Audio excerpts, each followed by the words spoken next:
Hello dear students, welcome to the session on algorithm complexity analysis। तो subject algorithm है और topic complexity analysis. तो देखिए, जैसे आप जानते हैं कि ये बेसिकली स्टूडेंट्स डाउट है, तो स्टूडेंट को काफ़ी चैलेंजेस होते हैं in finding the complexity of a given data structure. Then data structure may be a tree, may be a graph, और उन्हीं ट्री या ग्राफ या लिंक लिस्ट उन सभी के करस्पॉन्डिंग एल्गोरिथम्स होती हैं या शूडो कोड गिवन होते हैं या प्रोग्राम गिवन होते हैं, और उनके करस्पॉन्डिंग हमें कॉम्प्लेक्सिटी को फाइंड आउट करना होता है।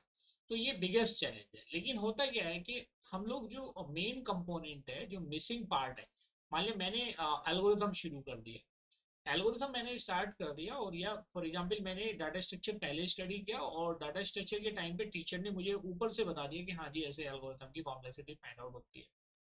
लेकिन जो एल्गोरिथम के बेसिक कॉन्सेप्ट्स हैं, उनके जो एसिम्प्टोटिक नोटेशंस हैं, उनको समझना मैंडेटरी है।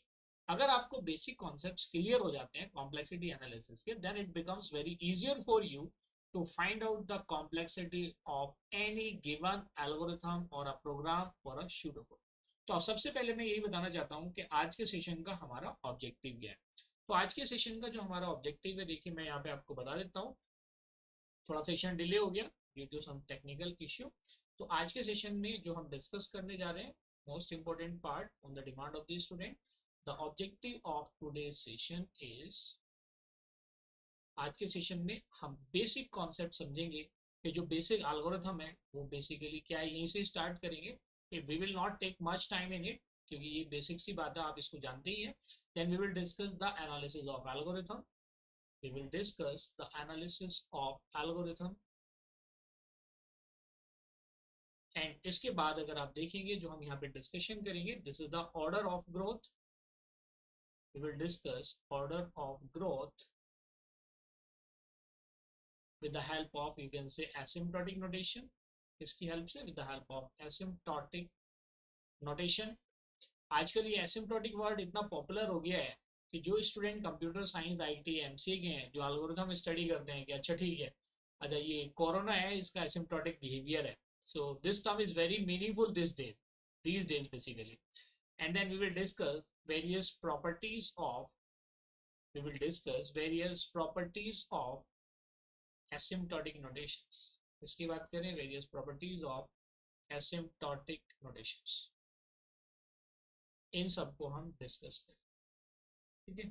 Good evening dear Tejas and everybody else. और इन्हीं से एसोसिएटेड, अब क्योंकि हम बिल्कुल बेसिक से बात कर रहे हैं, इन्हीं से associated we will also discuss the problems, we will also discuss the problems. और जैसा आप जानते हैं स्टूडेंट क्वेरीज तो हम बीच बीच में, इधर साइड में मेरी चैट ओपन है तो इसको तो हम डिस्कस करते ही रहते हैं। तो आइए स्टार्ट करते हैं विद द बेसिक कॉन्सेप्ट, क्योंकि बिल्कुल बिगिनिंग ही होती है, दैट इज कॉल्ड एल्गोरिथम। एक एक करके जाएंगे और बिल्कुल समझते चले जाना। और क्योंकि अगर आपको इस चीज की अंडरस्टैंडिंग हो जाती है जिसको मैं बताने जा रहा हूँ, क्योंकि ये पार्ट बच्चे मिस करते हैं। अगर कॉन्सेप्चुअल बिल्डिंग करनी है, तो आप जैसे होता है ना कि एक वॉल अगर आपको बनानी है, बिल्ड करनी है, तो उसमें एक ब्रिक्स की रिक्वायरमेंट होती है। वैसे ही जो बेसिक कॉन्सेप्ट्स हैं, they work as a brick. तो हर ब्रिक की अपनी एक इम्पोर्टेंस है। अगर आप एक वॉल में अगर एक ब्रिक भी निकाल देंगे तो उसकी जो अपीयरेंस है वो खराब हो जाएगी, तो मतलब उसकी स्ट्रक्चर में कहीं ना कहीं स्पॉट लग जाएगा। इन द सेम वे, अगर हम चाहते हैं कि हम हमारी जो कॉन्सेप्चुअल क्लैरिटी है वो फुल्ली या प्रोटेक्टेड रहे या फुल्ली प्रिपेयर्ड रहे, तो उसमें कोई भी कॉन्सेप्ट मिस नहीं होना चाहिए। तो मैं ये आपको एक एक करके चीजें बताता हूँ। एल्गोरिथम आप बिल्कुल अच्छे से अपने आप से ही जानते हैं कि भाई एल्गोरिथम एक क्या है, एक स्टेप बाय स्टेप प्रोसीजर है to solve a particular problem. ठीक है, ये आपने बड़े अच्छे से समझा हुआ है कि भाई ये क्या है, सेट ऑफ स्टेटमेंट बोल सकते हो या प्रोसीजर बोल सकते हो या इंस्ट्रक्शन बोल सकते हैं to solve a problem. It is a set of, जो आपने स्टडी किया हुआ, it is a set of statements, it is a set of statements, or you can say instructions to solve a particular problem, to solve a particular problem, to solve a particular problem। बिल्कुल bore मत होना, क्योंकि हम बिल्कुल basic से शुरू करते हैं किसी प्रॉब्लम को सॉल्व करने। दूसरे क्या है कि कोई भी एल्गोरिथम है, मतलब कोई भी अगर सेट ऑफ स्टेटमेंट को हम कहें एल्गोरिथम है, तो वो जस्टिफाइड है। एल्गोरिथम की अपनी कुछ प्रॉपर्टीज होती है जिसको वो सेटिस्फाई करता है। किन्हीं भी सेट ऑफ स्टेटमेंट या इंस्ट्रक्शंस को आप एल्गोरिथम नहीं कह सकते। ठीक है, क्यों? क्योंकि अगर आप उसे एग्जीक्यूट करेंगे तो वो एग्जीक्यूट भी नहीं होगा, या वो आपको इनफाइनाइट लूप में चला जाएगा। तो अगर हम बात करते हैं, N algorithm must satisfy, N algorithm must satisfy the following properties, must satisfy the following properties, the following properties। आइए समझते हैं ये प्रॉपर्टीज कौन कौन सी। लेट अस अंडरस्टैंड कि ये प्रॉपर्टीज, आप सारी प्रॉपर्टीज जानते हैं। देखिए मैं एक एक करके आपको बताता हूँ। आपने कहा जी इनपुट। अब ये जो इनपुट वाली बात है, क्या ऐसी कभी कोई पॉसिबिलिटी है कि जिसमें आपको एल्गोरिथम को कोई इनपुट ही ना प्रोवाइड करना पड़े? Yes, there is a possibility. जब आपको ओनली मैसेज डिस्प्ले करना हो, आप समझ लो क्या करना हो, जब आपको ओनली मैसेज डिस्प्ले करना हो, तो an algorithm may have zero और मोर इनपुट। क्या हो सकता है? An algorithm may have zero और मोर इनपुट्स। ये बात समझ में आ गई? जीरो किस केस में होगा? जब आपको ओनली मैसेज डिस्प्ले करना है, कोई आपको कैलकुलेशन परफॉर्म नहीं करना। अगर मैं आउटपुट की बात करूं तो आउटपुट एक दूसरी प्रॉपर्टी है। तो आउटपुट के केस में आप क्या कहेंगे? N algorithm must produce at least one output. भाई कम से कम एक आउटपुट तो आएगा ही आएगा। अगर आप मैसेज भी डिस्प्ले कर रहे हैं तो that will also work as an output. So an algorithm must produce at least, इसकी बात करें, we are talking about at least one output. ठीक है, इसके बाद देखिए third characteristic, an algorithm must be finite, या you can say finiteness is a property. तो उसके अकॉर्डिंग आप क्या कहेंगे कि कोई भी एल्गोरिथम है जो आप डिजाइन कर रहे हैं, वो कुछ नंबर ऑफ स्टेप्स को परफॉर्म करने के बाद टर्मिनेट हो जानी चाहिए। ऐसा ना हो कि वो इनफाइनाइट लूप में चली जाए। So an algorithm must terminate, an algorithm must terminate after performing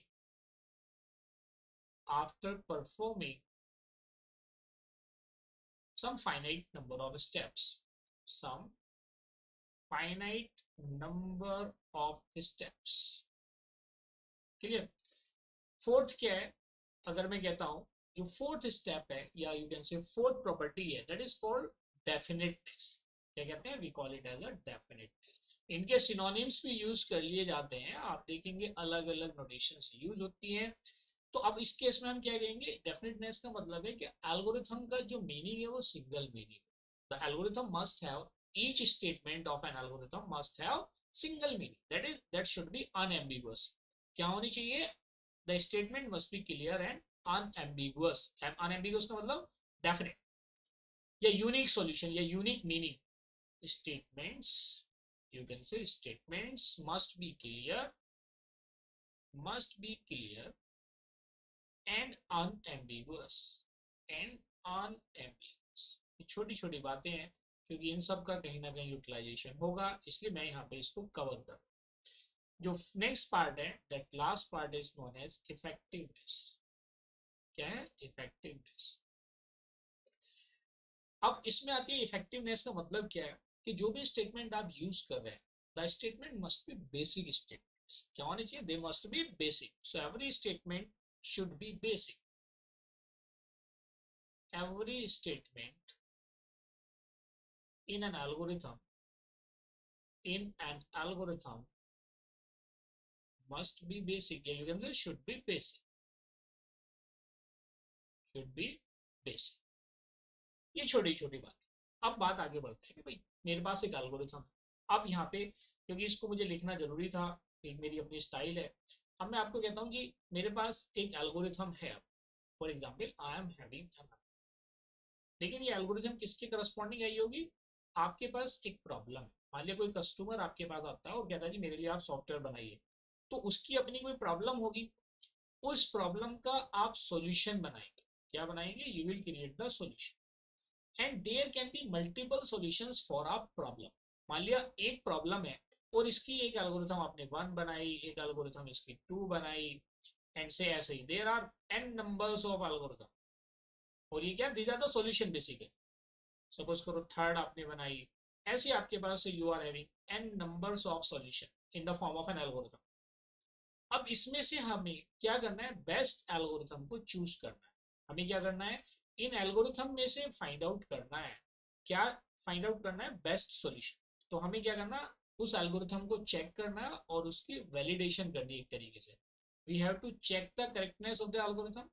आप क्या करोगे, you will check the correctness of algorithm, the correctness, you can say correction here, this is correctness of an algorithm, or you can say you will validate the algorithm। क्या करोगे आप, उसका validation करोगे। Validation किस basis पे करोगे, जो उसकी प्रॉपर्टीज है। जब ये वैलिडेशन आप कर लेते हो, इसके बाद शुरू होता है एनालिसिस ऑफ एल्गोरिथम।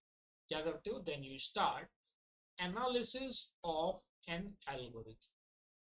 समझते चले जाना, बिल्कुल एकदम मोती की तरह चीजें आपकी फिरती चली जाएंगी और एक माल आपकी तैयार हो जाएगी। तो क्या हो जाएगा, एनालिसिस ऑफ एन एल्गोरिथम। अब ये जो एनालिसिस ऑफ एल्गोरिथम की हम बात कर रहे हैं, इससे हमें क्या पता चलता है, इसमें हम ये चेक करते हैं कि भाई आपके पास ये जो मल्टीपल एल्गोरिथम है, हम ये बात देखिए, जो भी एनालिसिस हम करेंगे वो टू एल्गोरिथम के बीच में करेंगे। मैंने तो बता दिया कि भाई मल्टीपल सॉल्यूशन हो सकते हैं, लेकिन हम क्या कर लिया, हमने दो बेस्ट एल्गोरिथम फाइंड आउट कर लिया, उन दोनों को कंपेयर करना है। वो किसका पार्ट है, that is the part of analysis of an algorithm. तो देखिए एनालिसिस ऑफ एल्गोरिथम में क्या करेंगे हम, in analysis of an algorithm, in analysis of an algorithm, देखिए अब हम क्या करते हैं इस एनालिसिस पार्ट में, we will compare the algorithms. और किसके बेसिस पे कंपेयर करेंगे, कुछ तो फैक्टर्स होंगे जिसके बेसिस पे कंपेयर करेंगे। यहाँ पे we will compare two algorithms, we will compare two algorithms, two or more भी हो सकता है, टू और मोर एल्गोरिथम्स, लेकिन जो हम जितना भी एसिम्प्टोटिक नोटेशन करेंगे वो बिटवीन टू एल्गोरिथम्स करेंगे। Compare to or more algorithms in terms of, किस किस की टर्म में करोगे, इन terms of that may be time, that may be space, that may be the requirement of processor architecture, you can say in other words CPU registers, and you can say CPU register के साथ साथ bandwidth, you can call it as a bandwidth, जिसमें आप कहते हो जी उसका इतने bit computer है तो मतलब एट ए टाइम कितना डाटा ट्रांसफर हो सकता है। बैंडविड्थ हो सकता है, नेटवर्क हो सकता है, और you can say network bandwidth, basically this is a network, और you can say network bandwidth etcetera. इन सारी टर्म्स के बेसिस पे कंपैरिजन होता है। अब क्या है कि क्या जब हम एल्गोरिथम को एनालिसिस करते हैं कि दो चीजें, कस्टमर आपके पास आया, आपने उसकी प्रॉब्लम का सॉल्यूशन बनाया, सॉल्यूशन बनाने के बाद, सॉल्यूशन बनाने के बाद क्या हुआ, अब आपने उसको दो बातें बताई। जैसा आप क्या कहते हो, वो आपसे पूछेगा जी जब आप इस सॉफ्टवेयर को मेरे बना दोगे तो मुझे मेरा कंप्यूटर का कॉन्फ़िगरेशन क्या होना चाहिए, मेरी कंप्यूटर की क्या क्या रिक्वायरमेंट्स है, मतलब उसकी कॉन्फ़िगरेशन क्या क्या होनी चाहिए कि जब आप इसे बना के दोगे तो क्या होगा। This is the second part. तो अगर आप देखोगे दो चीजें हैं, post delivery and pre delivery. Pre delivery का काम कंपनी का है, मतलब पोस्ट डिलीवरी का भी कंपनी का है, लेकिन कस्टमर के पॉइंट ऑफ व्यू से पोस्ट डिलीवरी ज्यादा इंपॉर्टेंट है। प्री डिलीवरी भी इंपॉर्टेंट है क्योंकि आज की डेट में हम क्या चाहते हैं, इंटरेक्टिव सिस्टम चाहते हैं। क्या चाहते हैं, इंटरेक्टिव सिस्टम चाहते हैं। तो इस केस में दोनों एनालिसिस मैंडेटरी है। तो किसी भी एल्गोरिथम में दो एनालिसिस होते हैं, that is the pre analysis of an algorithm and another one is the post analysis. तो यहाँ पे हमें समझना है कि प्री एनालिसिस के कौन कौन से कंपोनेंट है, पोस्ट एनालिसिस के कौन कौन से कंपोनेंट है। तो आइए समझते हैं the component of pre analysis and the post analysis. यहाँ पे अब हम समझते हैं the components of pre analysis and post analysis. से मैंने लिखा यहाँ पे the pre analysis and another one is a post analysis. किसकी बात कर रहे हैं, we are talking about post analysis. Pre analysis हो गया, पोस्ट एनालिसिस हो गया। तो देखिए इस प्री एनालिसिस के अंदर हम ये चेक करते हैं कि कोई भी एल्गोरिथम जिसको आप इंप्लीमेंट करोगे वो रन टाइम पे कितना टाइम लेगी और कितना स्पेस लेगी। So the time taken by an algorithm at run time और an execution time is known as its time complexity, and space taken by an algorithm at runtime is known as its space complexity। तो यहाँ पे pre analysis में हम ध्यान देते हैं किस किस का, time and space complexity. Basically जो स्टूडेंट ने पूछा था मुझसे ये बात पूछी थी, टाइम एंड स्पेस कॉम्प्लेक्सिटी। यही बात मैं स्टूडेंट को बताता हूँ कि जब आप अगर इंटरव्यू, टेक्निकल इंटरव्यू में भी अपियर करने जा रहे हैं तो आपको इस चीज़ का ध्यान रखना पड़ेगा। अगर आपसे इंटरव्यूअर ने ये पूछा कि टाइम एंड स्पेस कॉम्प्लेक्सिटी क्या है, अगर आप उसको बैकग्राउंड से लेके आओगे तो वो बैकग्राउंड वो यहाँ तक पहुंच भी नहीं पाएगा, वो आपको इंटरप्ट कर देगा। वो ये समझ जाएगा कि you are having very sound conceptual clarity. आप मेरी बात समझ रहे हैं? क्योंकि इस बैकग्राउंड में हम जाते ही नहीं, हमें तो टीचर ने बताया कि भाई ये दो फंक्शन है, ये इससे छोटा है तो ये बड़ा है, ये इसकी बिगो कहलाएगी, ये इसकी थीटा। लेकिन क्यों कहलाएगी इसको समझना मैंडेटरी है, क्योंकि ये computer science IT MC students के लिए बहुत ही इंपॉर्टेंट टॉपिक है। चाहे आप आईटी इंडस्ट्री में जॉब करें या आप से गवर्नमेंट सेक्टर में भी जाते हैं तो डेवलपमेंट में भी रहेंगे, तो इसका मेजर रोल है। चलिए, तो ये हो गया। और पोस्ट एनालिसिस में जो ध्यान रखते हैं वो किन किन चीजों का रखते हैं? द सिस्टम आर्किटेक्चर, जिसकी मैंने बात करी थी कि भाई जब आपका सॉफ्टवेयर रेडी हो जाएगा, सिस्टम आर्किटेक्चर एंड से सीपीयू, ऑपरेटिंग सिस्टम एटसेट्रा, इन सब की क्या क्या जरूरत पड़ेगी। कि भाई आपका विंडो बेस्ड है, लाइनेक्स बेस्ड है, एंड्रॉयड बेस्ड है, आईओएस बेस्ड है, जैसे आजकल तो सब लेटेस्ट आर्किटेक्चर आ गई। ये बात समझ में आ गई होगी, मुझे समझ में आ गई। अब जो हमारा जो बेसिकली कंसर्न है यहाँ पे डिस्कस करने का, वो है pre analysis part. So let us discuss the pre analysis part. इसकी बात कर रहे हैं, we are discussing the pre analysis of an algorithm. We are talking about pre analysis of an algorithm. तो प्री एनालिसिस के part पे आप देखेंगे हमें दो चीजों का ध्यान रखना है in case of pre analysis. वो दो चीजें कौन कौन सी उसे समझना है। The first one is the time complexity. क्या है? Time complexity. और जो सेकंड है that is known as space complexity. Second is known as space complexity. ठीक है, तो आइए इसको समझते हैं, time complexity and space complexity के कॉन्सेप्ट। तो आप ये जानते हैं कोई भी एल्गोरिथम या प्रोग्राम या स्यूडो कोड जो रन टाइम पे टाइम लेता है उसको हम क्या बोलते हैं? उसकी time complexity. And it is evaluated in terms of number of comparisons. किसकी टर्म्स में इवेल्युएट होती है? नंबर ऑफ कंपेरिजंस की फॉर्म में, कि भाई कौन सा स्टेटमेंट एल्गोरिथम में कितनी बार एग्जीक्यूट होगा, वो उस पर्टिकुलर स्टेटमेंट की एल्गोरिथम है। और सभी का अगर हम सम कर देते हैं तो उस पूरी एल्गोरिथम या स्यूडो कोड या प्रोग्राम की कॉम्प्लेक्सिटी आ जाती है। सो इट इज द अगर मैं इसकी बात करूं, it is the computation time basically.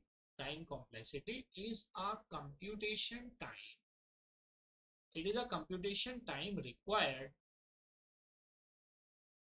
by an algorithm, by an algorithm, by an algorithm at runtime or execution time.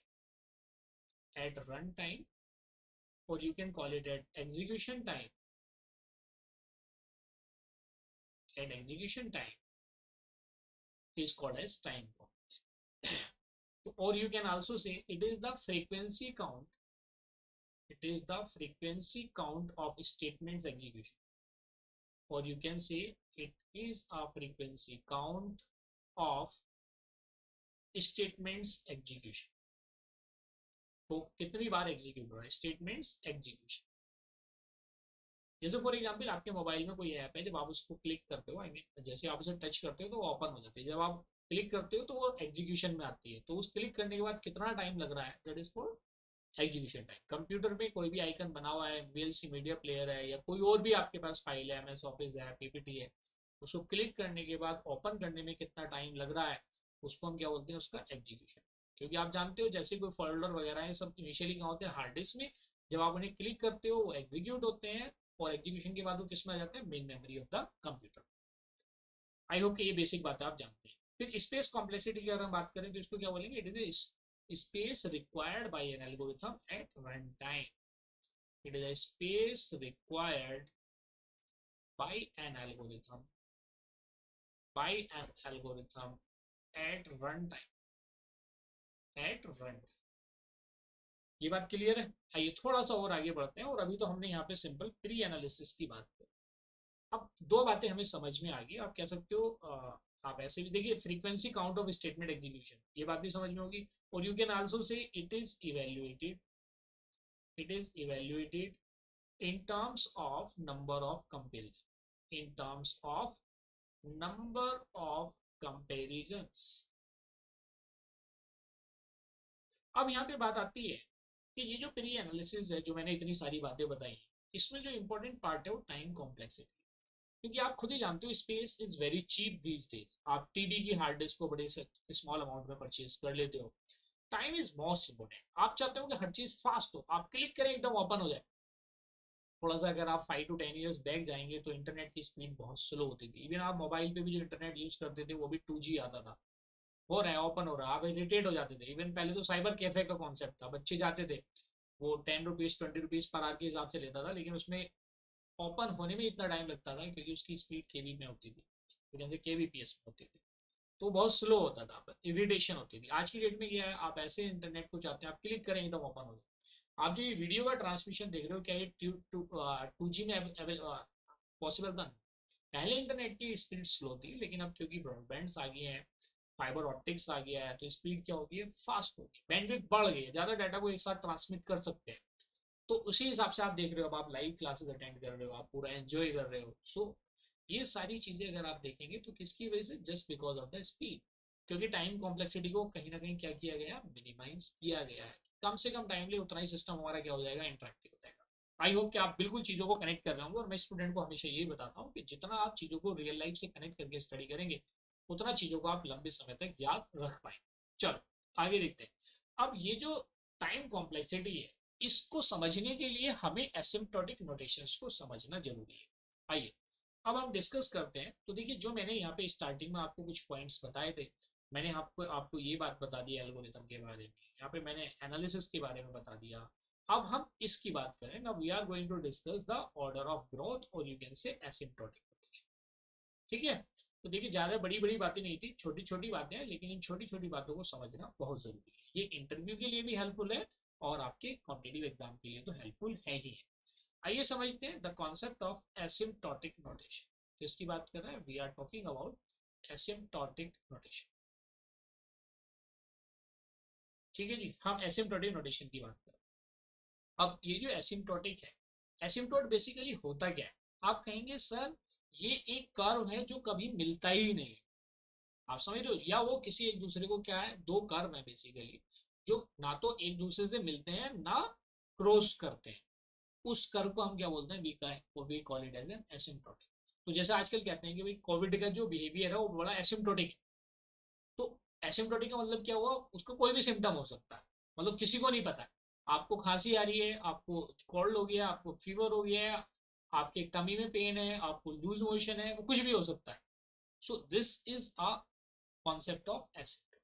लेकिन यहाँ पे क्योंकि हम स्टडी कर रहे हैं, this is related to the curves. हमारे पास दो एल्गोरिथम होंगी, उन दोनों के एल्गोरिथम की जो टाइम कॉम्प्लेक्सिटीज है उनको कंपेयर किया जाएगा। जो एल्गोरिथम रन टाइम पे कब से कम टाइम लेगी उसको हम चूज करेंगे। ठीक है? अब इस एसिम्प्टोटिक नोटेशन को अगर हम बात करें तो it is a line of curve basically. It is a line of curve. इसकी बात करें, we are talking about asymptote. Asymptote is a line of curve which never meet or intersect, which yeah, lines of curve which never meets, or you can say intersects। आप क्या कह सकते हो, और intersects। इन बातों का हमें ध्यान रखना। अब क्या होता है, तो अब किसी भी एल्गोरिथम का अगर एसिम्प्टोटिक रनिंग टाइम इवैल्यूएट करना है तो हम किसका यूज करेंगे, we will use asymptotic. So these are used in computer science. These are used in computer science to describe its asymptotic running time of an algorithm. Its asymptotic running time of an algorithm. ठीक है? चलो, ये बिल्कुल basic सी बात थी। अगर आप देखेंगे इनकी टाइप्स की अगर हम बात करते हैं, so largely these are classified into 5 types. कितने में क्लासिफाई किया गया है? 5 टाइप्स में क्लासिफाई किया गया है। जो टू है वो टाइट बाउंड से रिलेटेड है, और वो टाइट बाउंड क्या होता है उसको आगे डिस्कस करेंगे। जिसमें आपने देखा होगा, there is the first one is big O, it is represented by this symbol, and then you can say theta, it is represented by theta symbol, and then you can say omega, it is represented by this symbol, and next is say small o, this is a small o, and next is a small omega. This is a small omega. तो ये दोनों, इन दोनों के ही part हैं। अगर हम इसे small omega की और इस बिग ओमेगा की बात करें, या बिग ओ की और स्मॉल ओ की बात करें, तो ये आपस में इंटर रिलेटेड है। कैसे इंटर रिलेटेड है इसको हम आगे डिस्कस करें। तो अभी हमने सिंपल सी बातें करी है कि भाई ये नोटेशन है, लेकिन इन नोटेशन को समझना भी जरूरी है। कैसे समझेंगे? सपोज करो मैं आपसे कहता हूँ कि भाई आपके पास कोई एल्गोरिथम है, और एल्गोरिथम आपने बना दी कि आपको अपने घर से from your home you have to go to your college. अभी तो कॉलेज भी नहीं जा रहे हो, लेकिन बस एक सिंपल सी हमने एग्जाम्पशन ले ली कि भाई ये सपोज करो आपका होम है, and say this is your college. ठीक है, होम से कॉलेज जाने में आपने एक एल्गोरिथम बना दी। मैं लेफ्ट टर्न लेता हूँ, राइट टर्न लेता हूँ, ऑटो से जाता हूँ, ऐसे जाता हूँ, वैसे जाता हूँ, आपने स्टेप्स लिख दिए। मैं ये मानता हूँ कि होम टू कॉलेज जाने का जो टाइम है, सपोज करो होम टू कॉलेज जाने का जो मिनिमम टाइम है, मैंने कहा कि जी जो मिनिमम टाइम है वो सपोज करो 5 मिनट्स है। ये जो मिनिमम टाइम है, से दिस इज 5 मिनट कह दिया मैंने, समझ। ठीक है, और जो मेरा मैक्सिमम टाइम है, से दिस इज 25 मिनट। कितना है ये? 25 मिनट्स। अब मैं कहता हूँ जी ये मेरा मिनिमम है और ये मैक्सिमम। तो थोड़ा सा नेक्स्ट स्लाइड ले लेता हूँ मैं। तो मैंने आपको बताया कि होम टू कॉलेज जाने का आपको मैंने दो टाइम बता दी जी, एक आपका मिनिमम है और एक आपका मैक्सिमम। दिस इज मिन, दिस इज मैक्स। ये दो अलग अलग टाइम बता दिए, और इसको मैंने आपको बताया जी ये 5 लेता है और ये सिर्फ 25 लेता है। तो कोई एल्गोरिथम, या जब जिस दिन आप कॉलेज 5 मिनट्स में पहुंचते हो, देर इज नो ट्रैफिक, तो उस केस में that case is known as best case. क्या बोलेंगे? We call it as a best case. जिस दिन आप ट्रैफिक जैम में फंस जाते हो, आपको मैक्सिमम टाइम लगता है, and this case is known as worst case. क्या बोलेंगे इसको? We call it as a worst case. Best case is also known as lower bound, it is also known as lower bound. In the same way अगर मैं कहता हूँ जी worst case is also known as upper bound. क्या बोलेंगे? We call it as an upper bound, upper bound. ठीक है, तो ये हमने देखा मिन और मैक्स। तो जो मिनिमम टाइम लगता है लोअर बाउंड या बेस्ट केस, इसके लिए जो हम नोटेशन यूज करते हैं, वी यूज ओमेगा। कौन सी नोटेशन यूज करते हैं? We use omega. ठीक है, या तो ये वाला या स्मॉल वाला। ठीक है, फिर उसके बाद अगर हम मैक्स की बात करते हैं, अपर बाउंड लगता है, या जैसे कि मैंने कहा कि ये वर्स्ट केस है, सो दिस इज, इसके लिए हम क्या यूज करते हैं? वी यूज बिग और नोटेशन। अगर कोई एल्गोरिथम इन बिटवीन दैम, ये जो टू डिफरेंट पॉइंट्स हैं मिन और मैक्स वाले, कोई भी टाइम अगर लेती है, तो then that case is not in between. जो भी टाइम मतलब greater than equal to this और लेस देन टू दिस, कोई भी टाइम, तो उसको हम क्या बोलेंगे? We call it as an average case. And average case के लिए जो नोटेशन हम यूज करते हैं, वी यूज थीटा। क्या यूज करते हैं हम एवरेज केस के लिए? We use theta notation. तो मुझे लगता है कि ये छोटी छोटी बातें आपको क्लियर है। यहाँ पे मैंने आपको क्या बताया था? There was an omega, so this is not an small omega, small omega is represented by this. तो वैसे ही सेम जैसे यहाँ पे ये यूज होता है, या तो आप स्मॉल ओमेगा यूज करेंगे या यहाँ पे स्मॉल ओ यूज। ये नोटेशन है, कब किस केस में यूज करना, वो जैसे जैसे हम आगे बढ़ेंगे तो चीजें आपको अपने आप क्लियर होती चली जाएगी। I hope this concept is clear to everybody. ठीक है, चलो, आपको ये पता चल गया कि किस नोटेशन को हमें कहाँ पे यूज करना है, और ये भी पता चल गया कि जो आपका एवरेज केस है, it lies between best case and worst case. ठीक है, इसलिए क्या कहा जाता है कि जो आपका एवरेज केस है, it is one of the worst case. Average case can not be a best case, but average case is one of the best case. कब होगा, कैसे होगा, इसको एग्जाम्पल से आगे हम समझेंगे। ठीक है, तो अब आप ये भी समझ सकते हो, यहाँ से आपने कंक्लूड किया होगा कि जो मेरा थीटा है वो greater than equal to omega है, और it is less than equal to d. ऐसे आप इसको अभी थोड़ा सा एज्यूम करके चल सकते हैं। यहाँ से आपको क्लैरिटी है। अब एक एग्जाम्पल कंसिडर करते हैं। से मैंने एक एग्जाम्पल लिया, there is a pseudo code. Basically I am saying there is a pseudo code, और इस शूडो कोड के अंदर जो उसने लिखा हुआ है, say the pseudo code is integer i j sum. इससे आपको एक कॉम्प्लेक्सिटी एनालिसिस का थोड़ा सा आइडिया होगा अभी। और इसके अंदर उसने say this is equal to 0 semicolon, और there is a for loop for say i is equal to 1, then i less than equal to n, then i plus plus.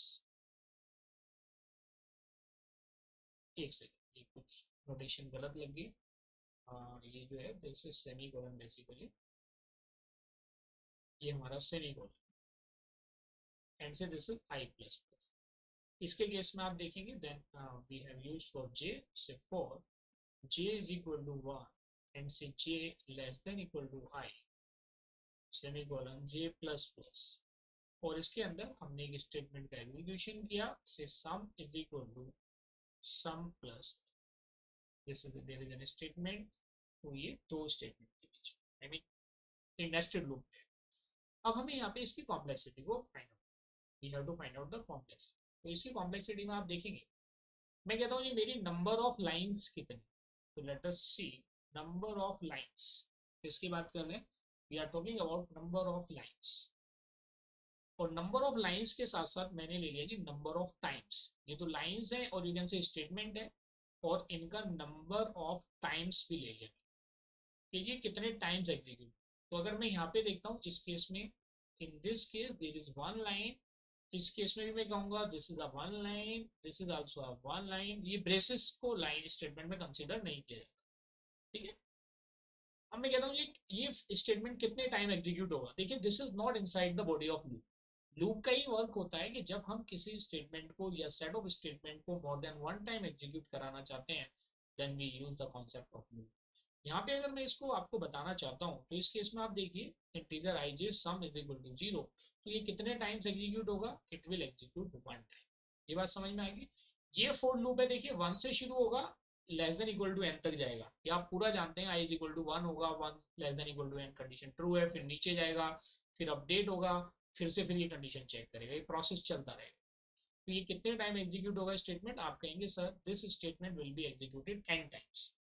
मैं इस स्टेटमेंट की बात करता हूँ, इस स्टेटमेंट को आप देखेंगे ये आई पे डिपेंडेंट है।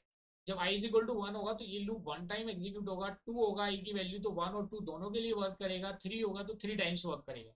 तो इसका एग्जीक्यूशन टाइम आप कैसे इवेल्युएट करेंगे कि सर ये वाला स्टेटमेंट वन टाइम होगा, फिर टू टाइम्स एग्जीक्यूट करेगा, फिर थ्री टाइम्स एग्जीक्यूट करेगा, और जैसे ही आई की वैल्यू एन होगी तो ये स्टेटमेंट फिर एन टाइम वर्क करेगा।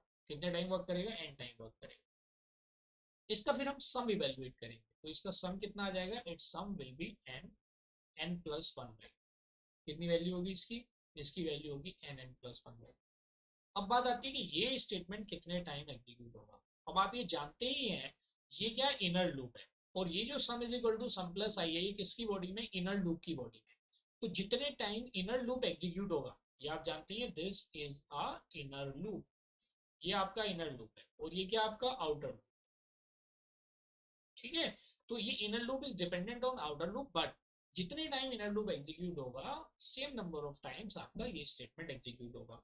तो आप क्या कहेंगे सर ये भी एग्जीक्यूट होगा n n plus one by two times, क्योंकि ये बिल्कुल सिमिलर ही है, ऊपर मैंने इवेल्युएट ही कर लिया तो इतने टाइम एग्जीक्यूट होगा। ये बात समझ में आ गई। चलो, अब आपने ये बात समझ ली कि भाई इससे कितने टाइम एग्जीक्यूट होगा। Now let us find out the total frequency count. So total frequency count is the time complexity. क्या बोलेंगे, मैं यहाँ पे कहता हूँ जी मुझे इस कोड की फाइंड आउट करनी है टाइम कॉम्प्लेक्सिटी। तो इसकी टाइम कॉम्प्लेक्सिटी आप कैसे फाइंड आउट करेंगे, the number of frequency count, will find the number of frequency count, the number of frequency count. ठीक है, तो नंबर ऑफ फ्रीक्वेंसी काउंट की जब हम बात करते हैं तो इन सब का आप सम करो, तो यही तो सारे स्टेटमेंट है सूडो कोड के। आपने इनका सम किया से जी one plus n n plus one by two, then another plus n n plus one by, इन सब का आपने सम कर दिया। तो ये भी हाफ है, ये भी हाफ है, तो जब आप इसको सिंप्लीफाई करेंगे तो आपको क्या मिलेगा, वन प्लस एन, ये वन हो जाएगा भाई, हाफ हाफ क्या हो गया, वन हो गया।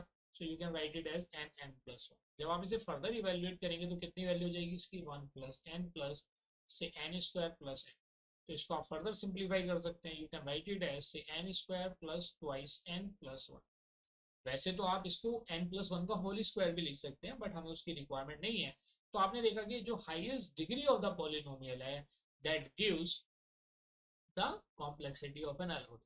तो मैं अगर इसको वर्स्ट केस मानता हूँ तो इसकी कॉम्प्लेक्सिटी क्या हो जाएगी, ऑर्डर ऑफ एन स्क्वायर। अभी हम समझेंगे कहाँ पे हमें बिग ओ यूज करना आगे फर्दर, अभी हमने कंपेरिजन शुरू नहीं किया है सिम्प्टोटिक नोटेशंस का। तो ये क्या आ गया, order of N square.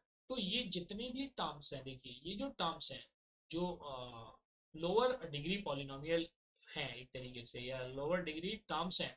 So these are the insignificant while finding, these are insignificant while evaluating the time complexity.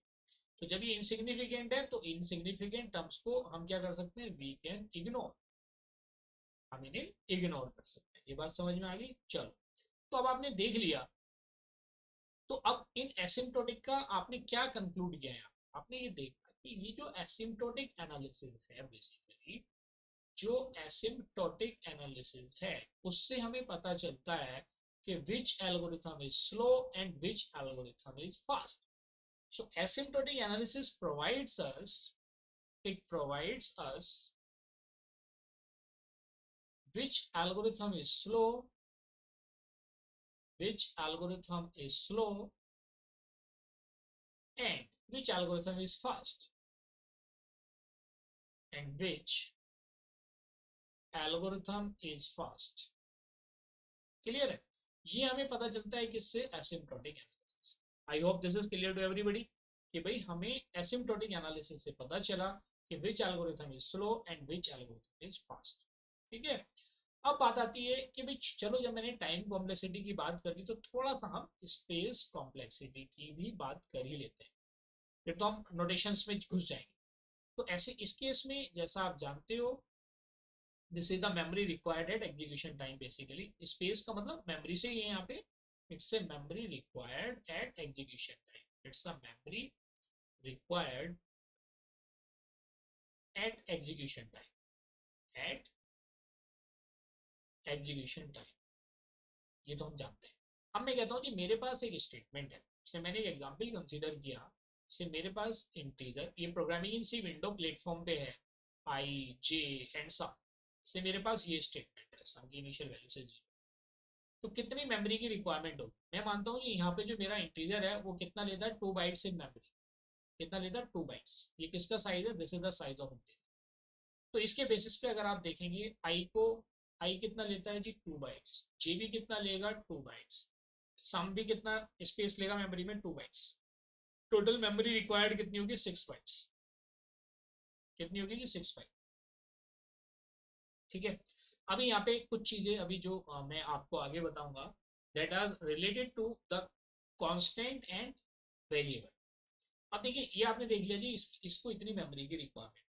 अगर कहीं पे कोई कांस्टेंट क्वांटिटी होती है, सो constant quantity is treated by order of one. इससे ट्रीट करते हैं ऑर्डर ऑफ वन. मैं इसको, ये किसके लिए, इन case of constant terms, constant terms के लिए, चाहे वो स्पेस हो चाहे वो टाइम. कैसे, आइए समझते हैं इसको. इसको थोड़ा सा आगे पढ़ते हैं. मैं कहता हूँ जी, एक और एग्जांपल मैंने कंसीडर किया. से मेरे पास एक फॉर, से for I is equal to 1 semicolon I less than equal to say 20 semicolon I plus plus. मेरे पास एक another loop है, and so this loop is for general value. Say I is equal to 1 semicolon I less than equal to n semicolon I plus plus. ये value है मेरे पास. अब मैं कहता हूँ जी, इन दोनों की कॉम्प्लेक्सिटी क्या होगी. तो आप क्या बताएंगे, complexity is evaluated in terms of number of comparison, और you can say frequency count. अब आप कहोगे देखिए ये लूप कितने टाइम वर्क करेगा, ये loop i is equal to 1 के लिए चलेगा, आई इज इक्वल टू 2 के लिए चलेगा, and finally i is equal to 20 के लिए चलेगा. सो टोटल काउंट आपको नजर आ रहा है कि कितने टाइम्स चलेगा, 20 टाइम्स. ठीक है. मैं इसकी बात करता हूँ, ये मेरा loop i is equal to 1 के लिए वर्क करेगा, 2 के लिए वर्क करेगा, and finally i is equal to n के लिए वर्क करेगा. तो क्योंकि ये जनरलाइज टर्म है, ये हमें रन टाइम पे पता चलेगा कि ये वैल्यू कितनी है. ये हमें रन टाइम पे पता चलेगा ना, क्योंकि इनपुट कराना पड़ेगा. तो इस केस में हम क्या कहेंगे, this loop will be executed n times. कितने टाइम्स एग्जीक्यूट होगा, it will be executed n times. अब ये कांस्टेंट है, it is a constant, it is a variable जिसका हमें पता चलेगा रन टाइम. तो इन दोनों की कॉम्प्लेक्सिटी में क्या डिफरेंस आ जाएगा. अगर मैं इस लूप की कॉम्प्लेक्सिटी की बात करता हूँ, say time complexity in this case कितनी हो जाएगी, we will write it as order of 1. ये 1000 भी होता और ये कांस्टेंट होता, तब भी ये ट्रीट होता as a order of 1. It is a constant.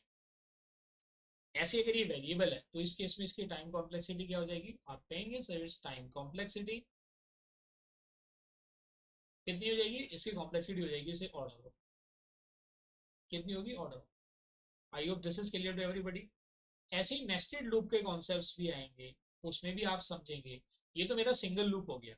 अगर मैं इसी को से नेस्टेड लूप की बात करता हूँ, मैं यहाँ पे मैंने थोड़ी सी क्या कर दी, नेस्टिंग कर दी। से मैंने यहाँ पे नेस्टेड लूप लिया।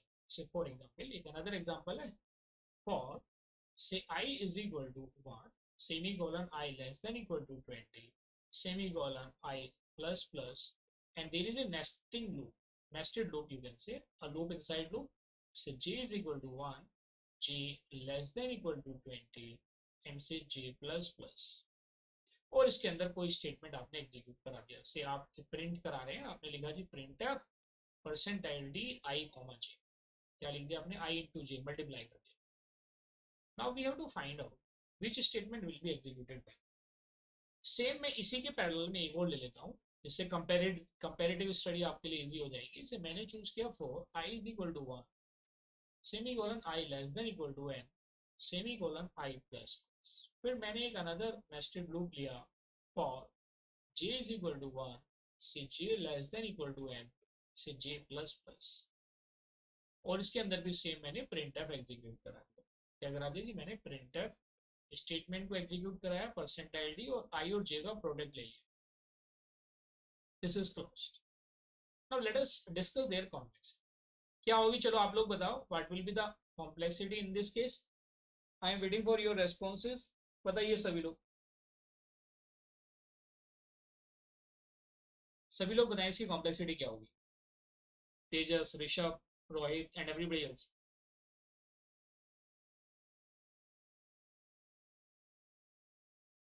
सभी लोग बताएं।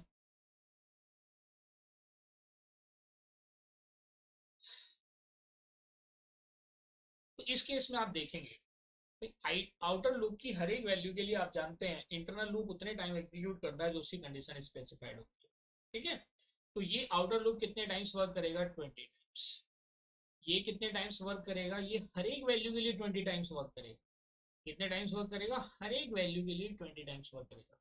ये inner loop i is equal to 1 के लिए भी j is equal to 1 to 20 हो।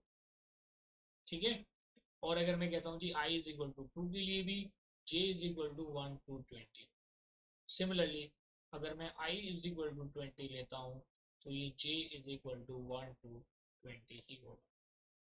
ठीक है, तो टोटल अगर मैं कंपेरिजन करूँ कि भाई ये कितने टाइम प्रिंटफ स्टेटमेंट एग्जीक्यूट होगा, तो आप कहेंगे सर से 20 into 20, मैक्सिमम इतने टाइम ही एग्जीक्यूट होगा। तो जब आप इसके अकॉर्डिंग इवेल्युएट करेंगे तो इसकी वैल्यू कितनी हो जाएगी, सिर्फ 400। It is also a constant. ये वैल्यू क्या, इट इज आ कांस्टेंट। तो जब हमें पता चलता है कि ये कांस्टेंट टाइम है, तो इसकी कॉम्प्लेक्सिटी को क्या रिप्रेजेंट करेंगे, you will write it as order of.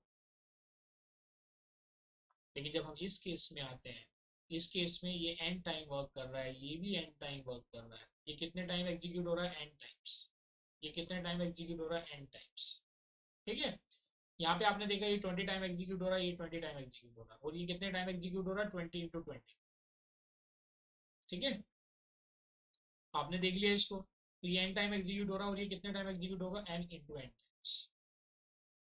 तो इसकी जब आप इन सबको सम करेंगे तो आपको क्या मिलेगा, यहाँ पे n एन इंटू एन कितना हो गया, एन स्क्वायर।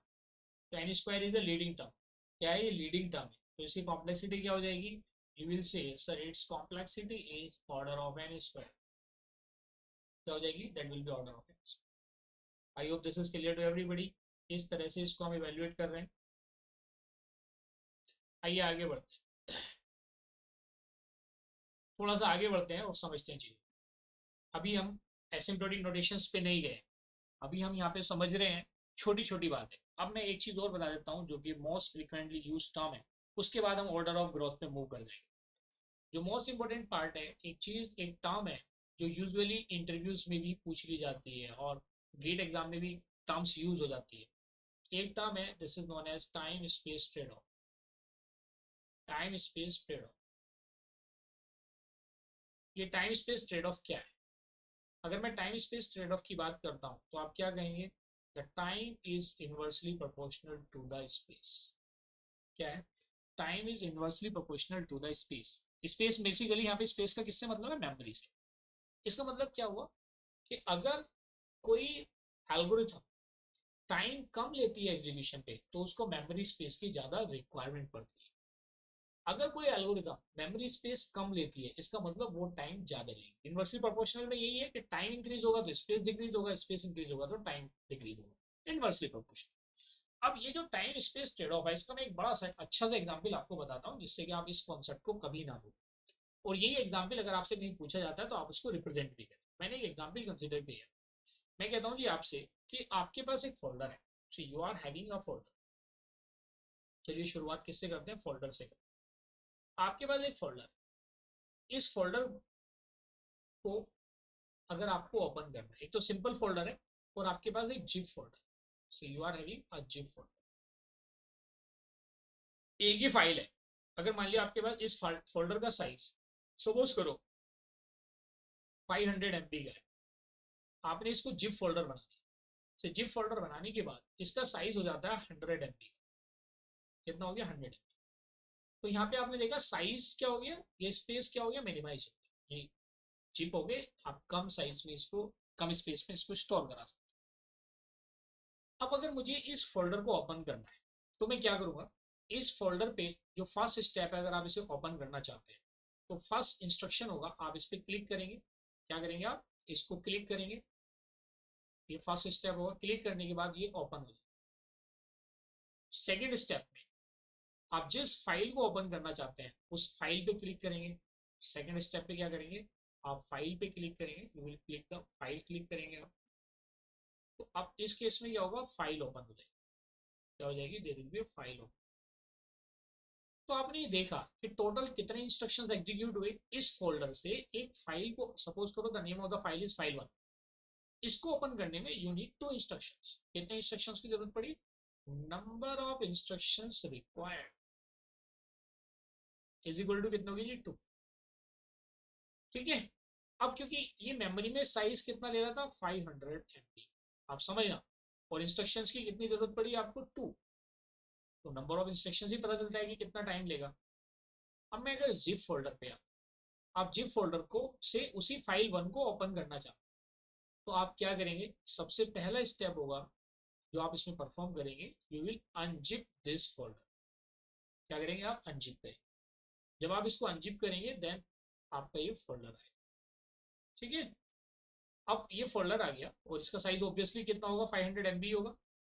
आपने इसको ओपन कर लिया। इस फोल्डर के बाद फिर से आप क्या करेंगे, सेकेंड स्टेप में अब आप इस पर क्लिक करेंगे, you will click on this folder और अब आप इस फोल्डर को ओपन कर पाएंगे। थर्ड स्टेप में क्या करेंगे आप, थर्ड स्टेप में आप क्या करेंगे, उस फाइल 1 को क्लिक करें। क्या करेंगे, फाइल 1 को क्लिक करेंगे। इस तरह से आप फाइल को ओपन कर पाएंगे, फाइल 1 ओपन हो जाएगी। so the file 1 will open। तो यहाँ पे अगर आप नंबर ऑफ इंस्ट्रक्शंस देखेंगे, so the number of instructions कितने एग्जीक्यूट हो रहे हैं यहाँ पे, 3। एक छोटा सा एग्जांपल है समझने के लिए। तो आपने ये देखा कि आपका प्रोसेस बढ़ जाता है। तो आपने यहाँ पे देखा कि इस केस में मेमोरी तो कम थी लेकिन टाइम क्या लग रहा था, ज्यादा लग रहा। भाई मैं अगर नंबर ऑफ इंस्ट्रक्शंस की बात कर रहा हूँ तो बेसिकली क्या रिप्रेजेंट कर रहा है, it is representing the time. मान लिया वो 2 यूनिट टाइम में एग्जीक्यूट हो रहा है, लेकिन जो जिप है जिसका मेमोरी साइज कम है लेकिन वो उसका टाइम कितना लग रहा है, 3 यूनिट टाइम।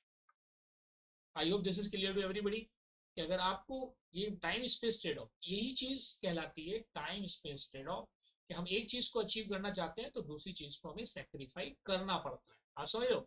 लेकिन आज की डेट में जैसा आप जानते हैं memory is not a constraint, the major constraint is the time.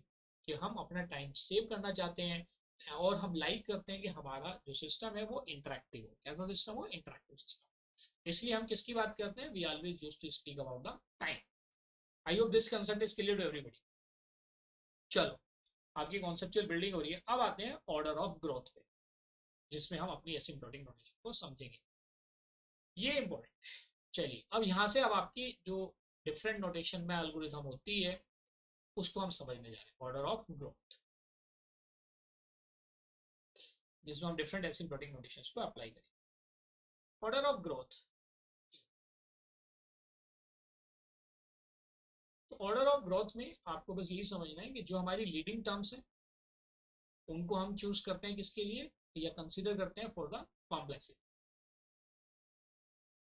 Leading terms in a polynomial, leading terms in a polynomial considered for complexity, and rest terms are treated as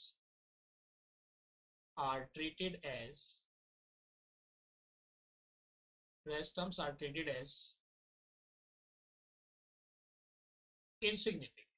ये बात हम पहले भी डिस्कस कर चुके हैं, लेकिन यहाँ पे जाके आपको क्लियर हो गया. आगे जाएगा. अब जैसे फॉर एग्जांपल, वही जो मैं एग्जांपल लेता हूँ वो मैं कंसीडर भी कर चुका हूँ कि भाई हमारे पास सपोज करो एक पॉलिनोमियल है, p of n is equal to a n square plus b n plus c. तो हमारी जो देखिए, अगर आप देखेंगे यहाँ पे a b और c, ये क्या, these are constants.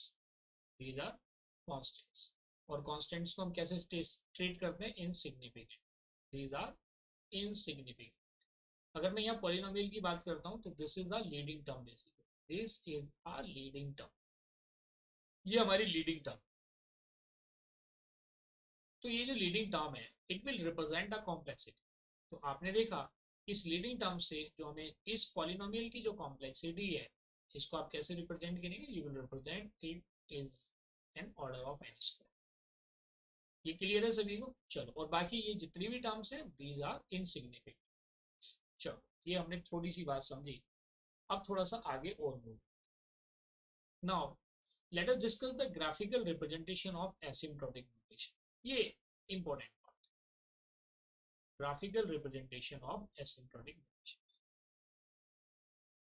Graphical representation of asymptotic notations. Asymptotic notations. ठीक है, इसको हमें समझ एक ग्राफिकल रिप्रेजेंटेशन कैसे, एक एक करके डिस्कस करते हैं. पहले सबसे स्टार्ट करते हैं जैसे हमने डिस्कस किया था जी, big O notation. Let us discuss the concept of big O notation. Big O notation representation आप जानते हैं कि हम इसको बिग ओ से नाम से पता चल रहा है. अब यहाँ पे हमें जो चीज़ें समझनी है, ग्राफिकल रिप्रेजेंटेशन है. तो मैंने मान लिया कि भाई ये एक मेरा ग्राफ है. इस ग्राफ के अंदर मैंने से दिस इज जीरो, ये रिप्रेजेंट करता है input. It is for the input size. It is for the input size. और यहाँ पे मैंने टोटल नंबर ऑफ कंपेरिजन की बात कर ली है. टीएन क्या रिप्रेजेंट करेगा, number of comparison. Is representing the number of comparison. मैंने दो डिफरेंट फंक्शंस ले लिए, और ये दोनों फंक्शन क्या है कि भाई आपके पास दो सॉल्यूशन है या दो एल्गोरिथम है. कहीं कहीं आगे पीछे भी दे रखा, उससे कोई फर्क नहीं पड़ता. तो जो भी वैल्यू आएगी उसको हम आगे देख लेंगे. So this is fn and say this is g. ये क्या रिप्रेजेंट कर रहा है, g. ऐसा कोई जरूरी नहीं है कि ये फंक्शन ओरिजिन से नहीं जा सकते, ये ओरिजिन से भी जा सकते. बाकी हम डिसाइड करेंगे कि वो वैल्यू क्या है. कि ये n बेसिकली हम n नॉट फाइंड आउट करते हैं, जिसको हम क्या बोलते हैं, थ्रेशोल्ड वैल्यू. ये fn और gn. अब fn और gn की अगर हम बात करें तो आप कहेंगे भाई आपके पास एल्गोरिथम 1 का टाइम है. ये fn क्या है, basically time taken by algorithm 1. This is the time taken by say algo 1. And मैंने gn मान लिया. It is a time taken, it is a time taken by algo 2, by algo 3. ठीक है, ये हमने यहाँ पे देख लिया. अब हमें ये देखना है कि भाई इसको हम कैसे रिप्रेजेंट करें. तो इसकी जो रिप्रेजेंटेशन है, आप क्या कहोगे जी, f N is a big O. देखिए बड़ा कौन सा है, आप देख रहे हो जो ऊपर है ये ज्यादा नंबर ऑफ कंपेरिजन ले रहा है, और जी एफ सॉरी जी एन, और एफ एन नीचे है तो ये कम नंबर ऑफ कंपेरिजन ले रहा है. अगर आप यहाँ से देखोगे आप, लेकिन ये जैसे जैसे इनपुट साइज बढ़ रहा है तो ये बढ़ रहा है, लेकिन ये दोनों के दोनों कहीं पे भी एक दूसरे को इंटरसेक्ट करते हुए नजर नहीं आ रहे हैं. ये ऊपर की तरफ ग्रो कर रहा है और ये इस तरफ ग्रो कर रहा है. तो एफ एन को आप रिप्रेजेंट कर सकते हैं say order of g. It is a order of g. लेकिन इससे काम नहीं चलेगा. इससे काम नहीं चलेगा तो हम क्या रिप्रेजेंट कर सकते हैं, we can represent it as, so for a particular value of we can write it as for a particular value of say there is a constant c, you can say constant c and n naught. n naught एक threshold value है, तो जिसपे क्या करेगा, ये वो value है जिसके बाद कभी भी दो फंक्शन आपस में मीट आउट नहीं करेंगे। तो this is a threshold value. अभी मैं बता दूंगा, जैसे इस केस में तो एन नॉट की वैल्यू क्या है, greater than equal to zero, कहीं पे भी हो सकती है। Value of constant c and n naught, we can write it as f of n is less than equal to c times g। ये बेसिकली ये इनइक्वालिटी को होल्ड करे, holds the this inequality. This is, you can से this is for if and only. ठीक है, अगर ये inequality hold करती है देन एफ एन क्या होगा, ऑर्डर ऑफ जी एन। ठीक है, अब एन नोट की वैल्यू ये रिप्रेजेंट करती है कि भाई एन नोट के बाद, n naught is a threshold value, is a threshold value. इसके बाद from this point onward, from this point onward, from this point onward, two graphs will never intersect. Two graphs will never intersect. Will never intersect. Or you can say meet. इस point के बाद वो कभी intersect नहीं करेगी। Sorry, I hope this is clear to all of you. अब चलिए मैं एक एग्जाम्पल कंसीडर करता हूँ। ये तो आपने बहुत बुक्स में भी पढ़ा होगा, बट यहाँ पे आपको क्लियर हो गया, जरूरी नहीं कि यहाँ से है। तो इस केस में अगर मैं कहूँ तो मेरा एन नोट क्या है, आप कहेंगे जी n naught greater than equal to zero, क्योंकि मैंने इसको ओरिजिन से कंसीडर कर लिया। ठीक है, ये ओरिजिन से ही वो दोनों आपस में कभी एक दूसरे से मीट आउट नहीं करें। Now let us consider an example. मैंने कहा कि भाई मेरे पास एक एल्गोरिथम जो वन है, मैंने लिया कि भाई मेरे पास जो एल्गोरिथम वन है, उस एल्गोरिथम वन में जो टोटल नंबर ऑफ स्टेटमेंट्स है जिसको मैं चूज कर रहा हूँ, उसमें टोटल नंबर ऑफ स्टेटमेंट्स कितने हैं, total number of statements is equal to से 3n+1। कितना ले लिया मैंने, 3n+1 ले। तो 3n+1 क्या रिप्रेजेंट करेगा, 3n+1 विल रिप्रेजेंट ये जो 3n+1 है, ये 3n+1 बेसिकली मैंने मान लिया कि मेरा एफ है, इट इज अ एफ। ठीक है, अब इसको हमें एसिम्प्टोटिक नोटेशंस की फॉर्म में रिप्रेजेंट करना। तो देखिए कैसे करें, ये छोटी छोटी बातें जो हमें समझ नहीं है। तो मैं क्या लिख सकता हूँ, ये जो मेरा 3n+1 है, अब देखिए इनइक्वालिटी के फॉर्म में अगर आपको इसको लिखना है तो व्हाट यू कैन डू, आप ये कह सकते हो कि ये वैल्यू हमेशा छोटी होगी किससे, 4 टाइम्स n से। भाई 3n+1 हो रहा है, लेकिन ये वैल्यू इस 4n से क्या होगी, लेस देन इक्वल टू क्या होगी, 4n होगी। ये बात समझ में आ गई आपको, क्यों, क्योंकि मैं आपको बिग ओ का कॉन्सेप्ट या वर्स्ट केस का कॉन्सेप्ट बताने जा रहा हूँ, तो इसकी बिगर वैल्यू लेंगे। जब स्मॉलर का बताऊंगा तो मैं आपकी इसकी छोटी वैल्यू की बात करेंगे, तब हम 3n को कंसिडर करेंगे।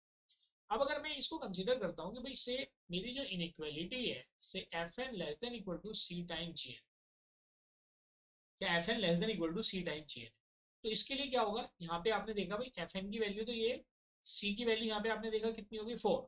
ये देखा जी आपकी जो सी की वैल्यू है कितनी है, 4। और जो जी एन की वैल्यू है वो इस केस में कितनी है, जी एन की वैल्यू इस केस में क्या है, एन है। ये हमने यहाँ पे एज्यूम कर लिया। अब ये आती है कि ये जो इनइक्वालिटी है ये, अब मुझे एन नोट की वैल्यू फाइंड आउट करनी है। किसकी वैल्यू फाइंड आउट करनी है, I have to find out the n naught, कि ये दोनों जब इंटरसेक्ट ना करें। भाई ये एफ एन है basically, this is the f n और this is the g n. तो वो एन नोट की थ्रेशोल्ड वैल्यू क्या है जिसके लिए ये इनइक्वालिटी होल्ड करेगी, और जिसके लिए मैं कह सकता हूँ कि भाई ये उसकी वर्स्ट केस कॉम्प्लेक्सिटी को रिप्रेजेंट करता है। लेकिन वो किस कंडीशन पे होगी वो हमें फाइंड आउट करनी है। तो सपोज करो मैंने इस इनइक्वालिटी के अंदर मैंने दोनों चीजों को इवेल्युएट किया, से मैंने चूज किया n is equal to zero. जब मैं n is equal to zero लेता हूँ तो इसमें आप जीरो रखेंगे तो क्या मिलेगा, 0+1 less than equal to zero. तो इसकी वैल्यू क्या हो जाएगी, 1 less than equal to zero. तो ये तो फॉल्स हो गया, this is a false statement, या फॉल्स इनइक्वालिटी। मैंने n is equal to 1 choose किया, तो जब 1 चूज किया तो कितना हो गया, 3+1 कितना हो गया, 4 लेस देन इक्वल टू 4। तो ये आप देखेंगे this is 4 less than equal to 4। कुछ गड़बड़ तो नहीं कर दिया, n इज इक्वल टू हमने क्या चूज किया, 1। तो 1 हमने चूज किया, yes 4 less than equal to 4। ठीक है, तो ये कंडीशन क्या हो गई जी, इसका मतलब इस वैल्यू के बाद अगर आप n इज इक्वल टू 2 लेते हो, आप सपोज करो, तो कितना हो गया 7 लेस देन इक्वल टू 8। तो यहाँ पे आपने देखा कि जी इसकी वैल्यू क्या हो गई, ये भी ट्रू है, this in equality is also true, this is also. तो अब आपने देखा कि ये थ्रेशोल्ड वैल्यू, तो अब आप क्या कंडीशन लगा सकते हैं, अब आप इसके अंदर मेंशन कर सकते हैं कि भाई अब इसके लिए अगर ग्राफ ड्रॉ करना है आपको, तो इसके लिए आपका ग्राफ क्या होगा, इसका ग्राफिकल रिप्रेजेंटेशन बनाएंगे कि ये एन है, say this is T n total number of comparison, और आपने यहाँ पे इनइक्वालिटी को रिप्रेजेंट किया इस तरह से। तो ये जो वैल्यू है, से ये जीरो थी, लेकिन यहाँ पे ये जो वैल्यू है एन नॉट की, वो कितनी value 1, this is the n naught is equal to 1। जिस केस में आप देखेंगे कि जो एफ एन है, ये एफ एन है और ये क्या है, जी, ये कभी भी इस वैल्यू के बाद में एक दूसरे को इंटरसेक्ट नहीं करें। तो कई बार एग्जामिनेशन में, नीट एग्जामिनेशन में क्वेश्चन पूछ लिया जाता है कि भाई इसकी वो थ्रेशोल्ड वैल्यू क्या होगी जहाँ पे ये इनइक्वालिटी फॉर एवर क्या करेगी, एग्जिस्ट करेगी। आई होप दिस इज क्लियर। तो अगर आपके पास फंक्शन गिवन है तो उसका आप ग्राफिकल रिप्रेजेंटेशन बना सकते हैं easily. Is it clear to everybody, Rishabh, Tejas and everybody else, ये समझ में आ गया?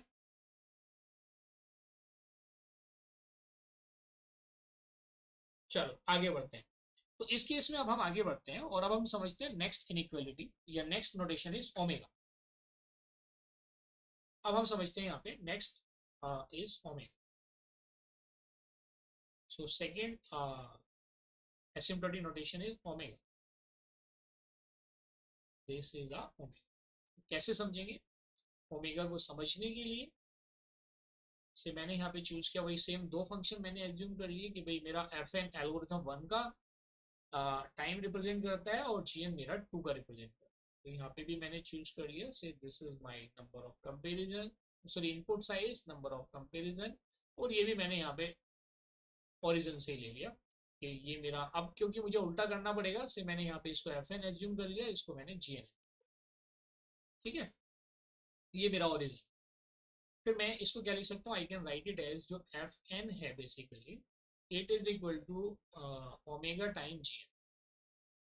क्या लिख सकते हैं, we can write it as omega time g. लेकिन ये कब लिख सकते हैं, प्रोवाइडेड, किस केस में होगा ये, for a particular value of, for a particular value of, किसकी बात कर रहे हैं, value of constant c and not if and only if, कौन सी कंडीशन इनइक्वालिटी होल्ड करेगी कि F N is greater than, यहाँ पे क्या हो जाएगा, एफ एन बड़ा है, जी एन क्या है, छोटा है। देखिए ग्राफिकली देखिए, जी एन नीचे आ रहा है, एफ एन ऊपर आ रहा है, so f N is greater than equal to c time ji n. This is the inequality for omega notation, ठीक है। अब इसको भी एक एग्जाम्पल की हेल्प से समझ लेते हैं। सो let us consider an example. मैंने यहाँ पे एक एग्जाम्पल कंसीडर किया, तो मैंने लिखा let the number of statements in the given program are, और उसको मुझे इस फॉर्म में रिप्रेजेंट करना, let the number of instructions in a given program, in a given program are f of n is equal to 3n plus 2। कितना ले लिया मैंने, 3n plus 2। इसको हमें सिंप्लीफाई, तो वही सेम प्रोसीजर जो अभी हमने प्रीवियसली किया था, उसी कॉन्सेप्ट को अगर यहाँ पे हम लगाते हैं तो कैसे सॉल्व करेंगे। आपके पास स्टेटमेंट है जी 3n+2। अब क्योंकि ये वैल्यू ग्रेटर देन होगी हमेशा किससे, 3n से, वही सेम भाई जैसे हमें ओमेगा के लिए इसको रिप्रेजेंट करना है, so this the value will always be greater than this, लेकिन विल ऑलवेज भी होगी या कुछ पर्टिकुलर थ्रेशोल्ड के बाद होगी, उसको वेरीफाई करने के लिए मैंने यहाँ पे इसको कंपेयर किया इनइक्वालिटी से, F n greater than equal to c time ji n. तो यहाँ पे आपने आइडेंटिफाई किया कि जो आपकी सी की वैल्यू है वो कितनी है, 3 है, this is the value of c, और जी एन की वैल्यू कितनी है, इसमें एन है। अब मुझे ये एफ एन तो ऑलरेडी गिवन है, तो अब मुझे ये इस इनइक्वालिटी की थ्रेशोल्ड वैल्यू को फाइंड आउट करना है। मैंने एन चूज किया 0, तो कितनी वैल्यू हो जाएगी इसकी, 0+2 ग्रेटर देन इक्वल टू 0। तो इसका मतलब क्या हुआ जी, 2 ग्रेटर देन इक्वल टू 0। तो ये कंडीशन क्या होगी जी आपकी, ट्रू होगी। फिर मैंने n इज इक्वल टू 1 लिया, तो ये जब 0 के लिए ट्रू होगी तो बाकी के लिए तो ट्रू होगी ही होगी। मैंने n is equal to 1 consider किया, तो 1 के केस में आपने देखा 3+2 is greater than equal to 3, तो ये आप देखेंगे सभी केस में 5 is greater than equal to 3, this is also. तो इस केस में जो एन नोट की वैल्यू है वो आपको कितनी मिली जी। इसका मतलब अगर आप इसे ग्राफिकली रिप्रेजेंट करना चाहते हैं, if you want to represent it graphically, तो क्या हो जाएगा, graphically you can represent it like this. So this is n, this is T n, और ये हमारा n naught is equal to 0 है यहाँ से, और यहीं से आप इन दोनों फंक्शंस को रिप्रेजेंट करेंगे। सो ये आप कहेंगे कि ये मेरा एफ एन है जिसकी वैल्यू 3n+2 है, ये मेरा जी एन है जिसकी वैल्यू कितनी है।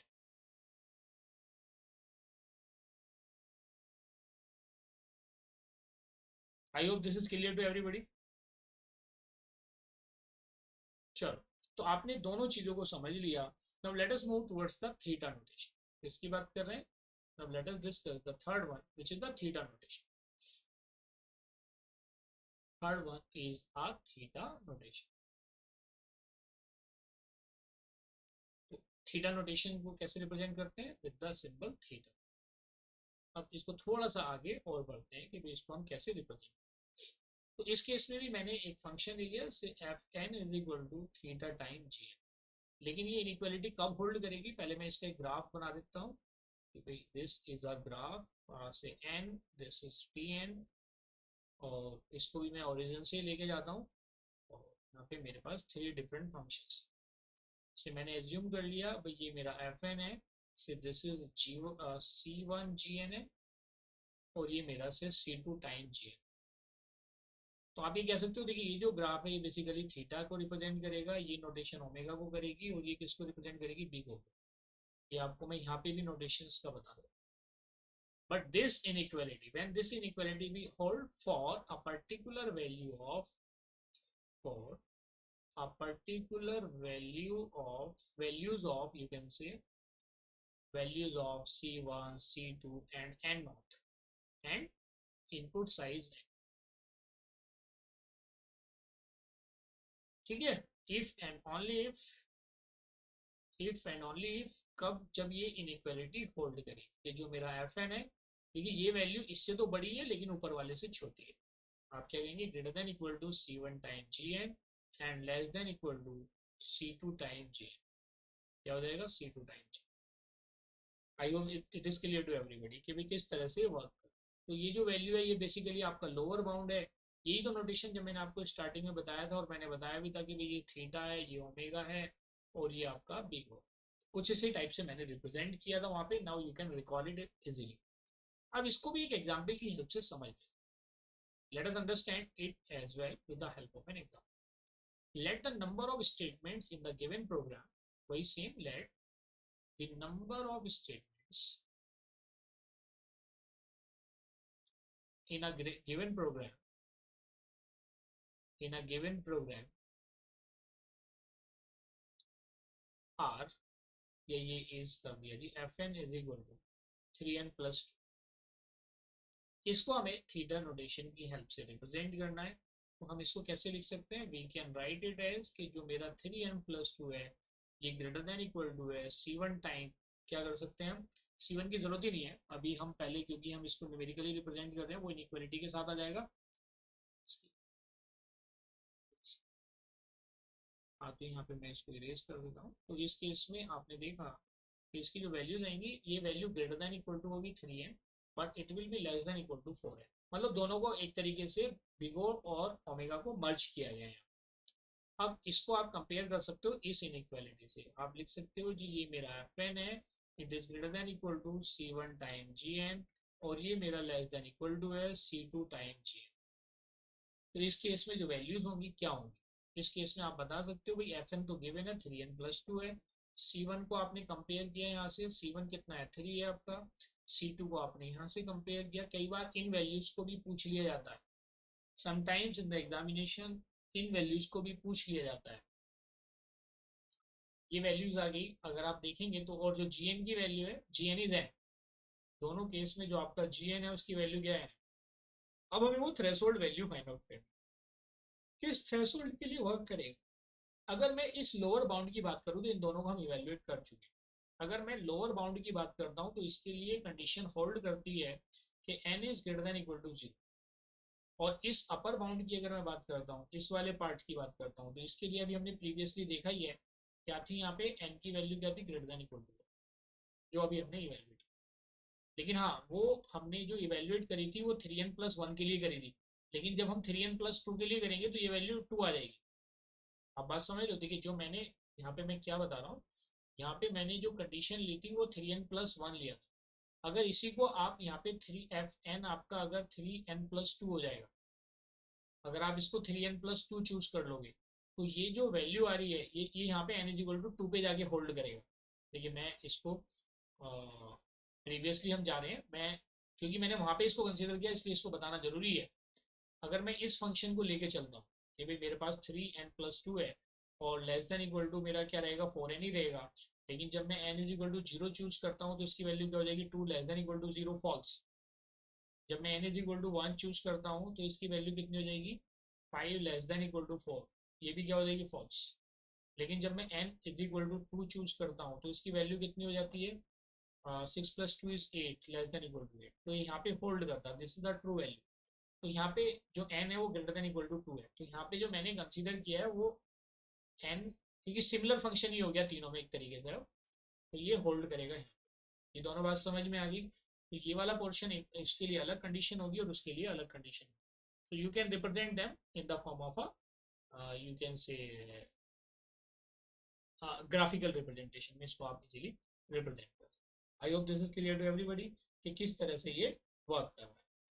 चलो, तो आपने तीनों नोटेशंस को यहाँ पे समझ लिया। अब थोड़ा सा कुछ प्रॉपर्टीज की तरफ बढ़ते हैं। तो जैसा मैंने बिगनिंग में इस सेशन के बताया था, तो बिगनिंग में मैंने आपको बताया था कि जो हमारे ऑब्जेक्टिव्स हैं ये डिफरेंट ऑब्जेक्टिव्स थे जिसको हम लेके चले थे।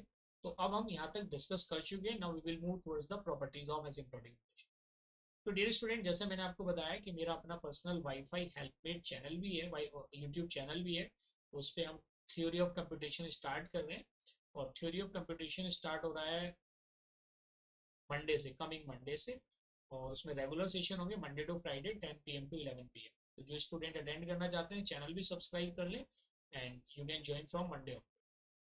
रेगुलर बैच रहेगा और उसमें बिल्कुल कॉन्सेप्चुअल क्लैरिटी के साथ हम उसको स्टडी करेंगे with GATE PYQs and all. चलो आगे बढ़ते हैं। Now let us understand the properties of asymptotic notation. ये भी इंटरेस्टिंग है, ये प्रॉपर्टीज जो मैं आपको कराने जा रहा हूँ ये गेट एग्जामिनेशन में पूछी जाती हैं, ऑप्शंस की फॉर्म में या क्वेश्चन और ऑप्शन दोनों की फॉर्म। ठीक है, प्रॉपर्टीज ऑफ एसिम्प्टोटिक नोटेशन।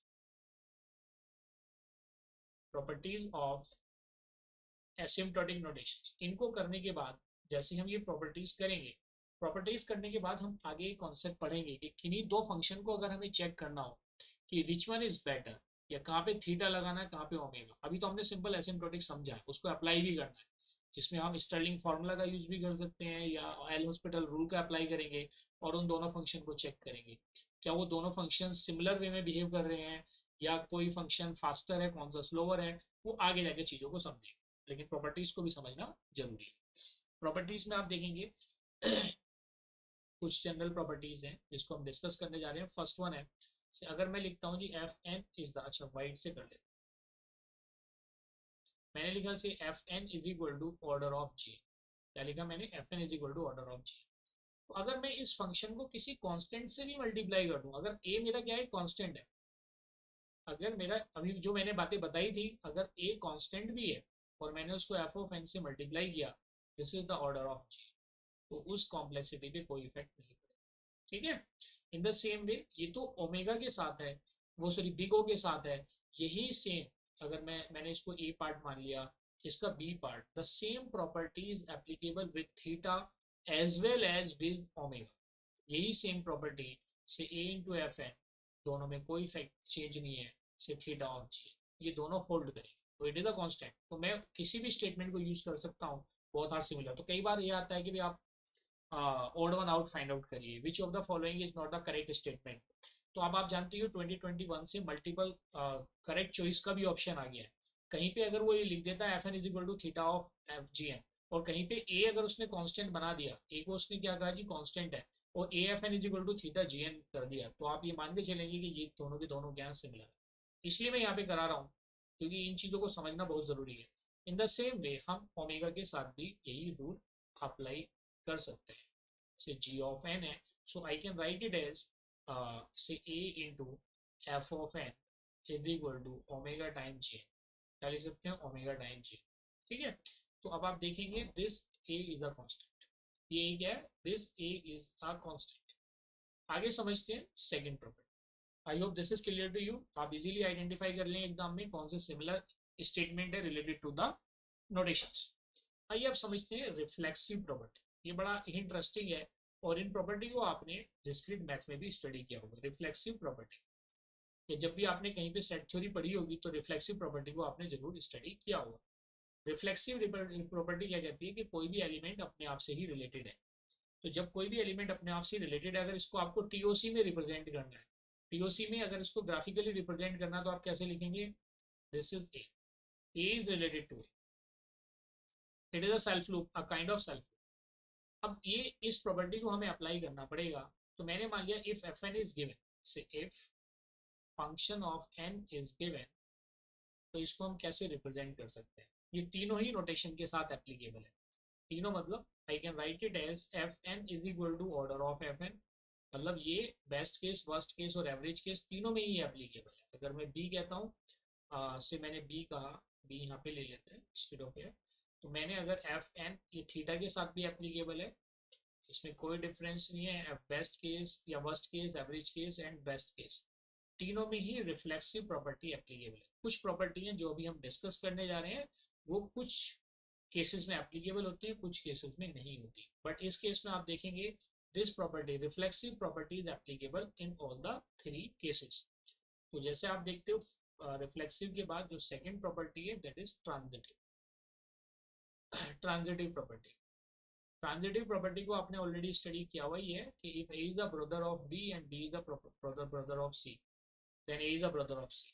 बिल्कुल बेसिक सा कॉन्सेप्ट है जिसको आप स्टार्टिंग से स्टडी करते हुए आ रहे हो, लेकिन इसी को हम रिप्रेजेंट कर सकते हैं in the form of a, you can से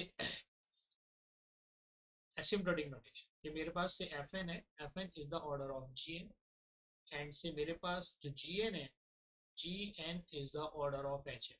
क्या है? G n is the order of h n. Then f N is the order of h n, f N is the order of h N.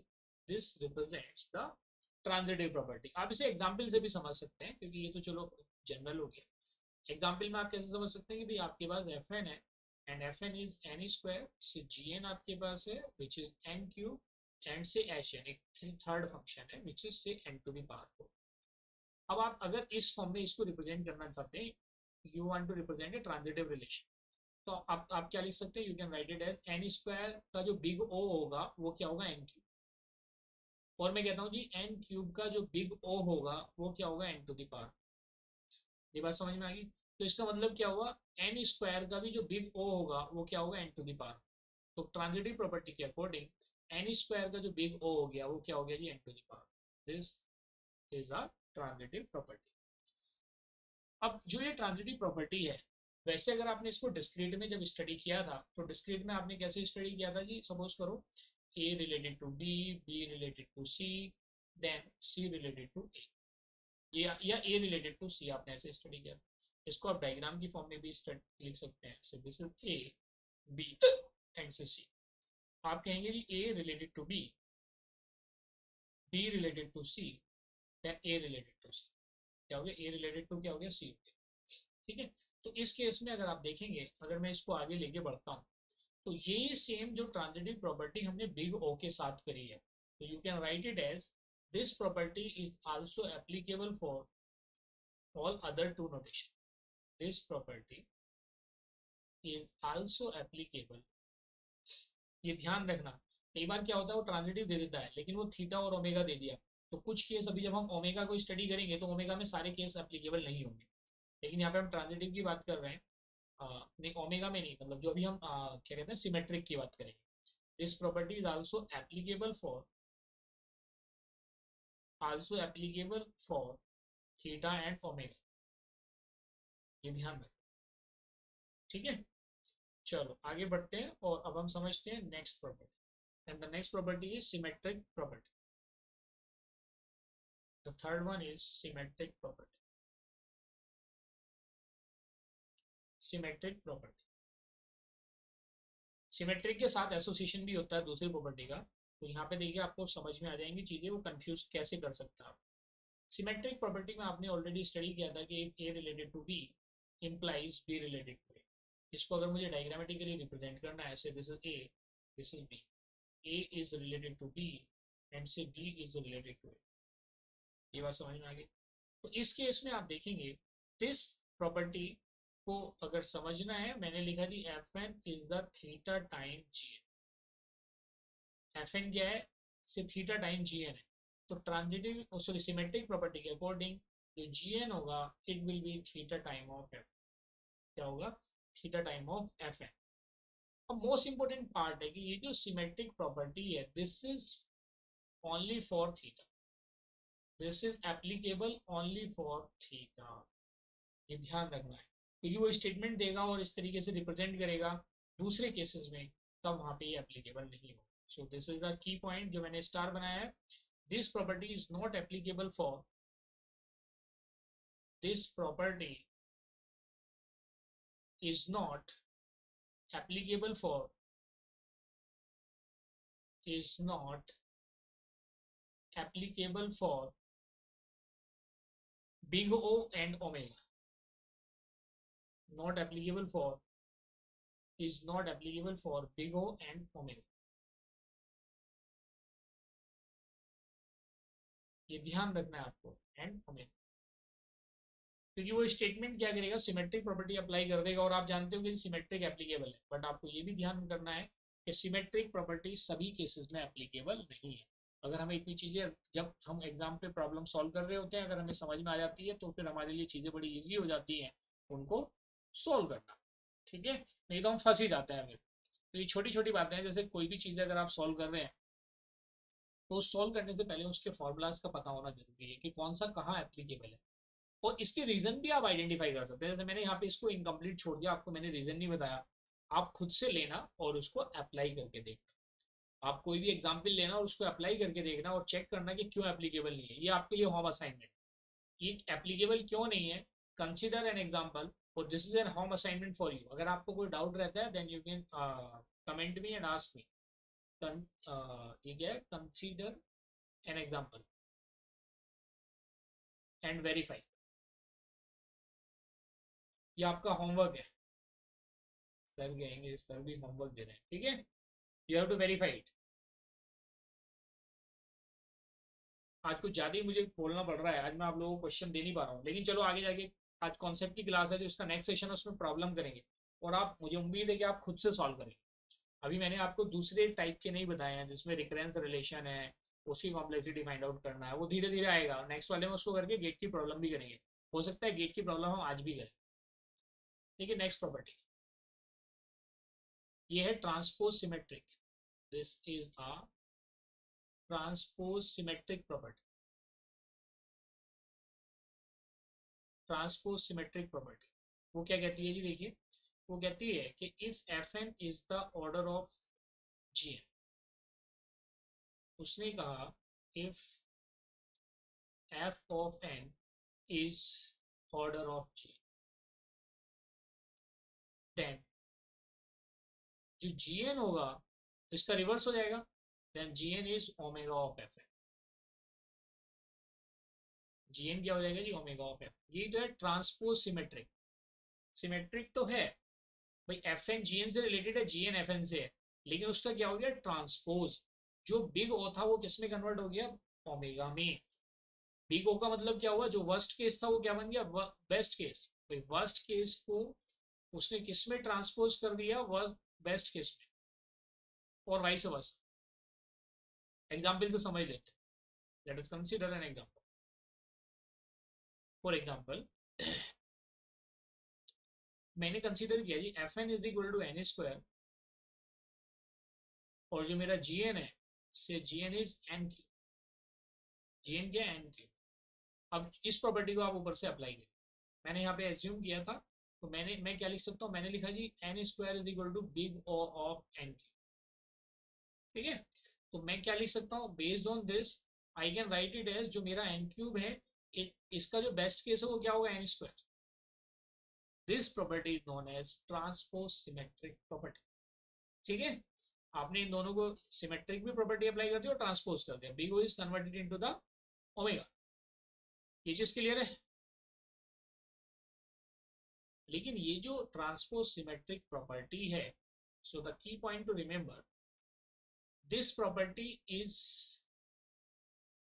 applicable only for, या applicable for omega and big O only,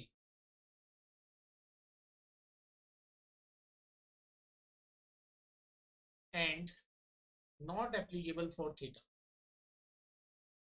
and not applicable for theta, क्योंकि theta का कोई defined part नहीं है भाई। हम best बता सकते हैं, minimum time, maximum time, average की रेंज बड़ी है जो आपने देखा ना, क्योंकि वो तो उनके बीच में कोई भी वैल्यू हो सकती है। लेकिन जो बेस्ट और वर्स्ट केस है, these are the fixed values. जबकि जो मेरा थीटा पार्ट है वो क्या है, इट इज अ वेरिएबल। ये आपने समझ लिया कि मैं ये वेरिएबल है। I hope this is clear to everybody. चलो आगे बढ़ते हैं, आपने इस प्रॉपर्टी को समझा। आइए देखते हैं next property.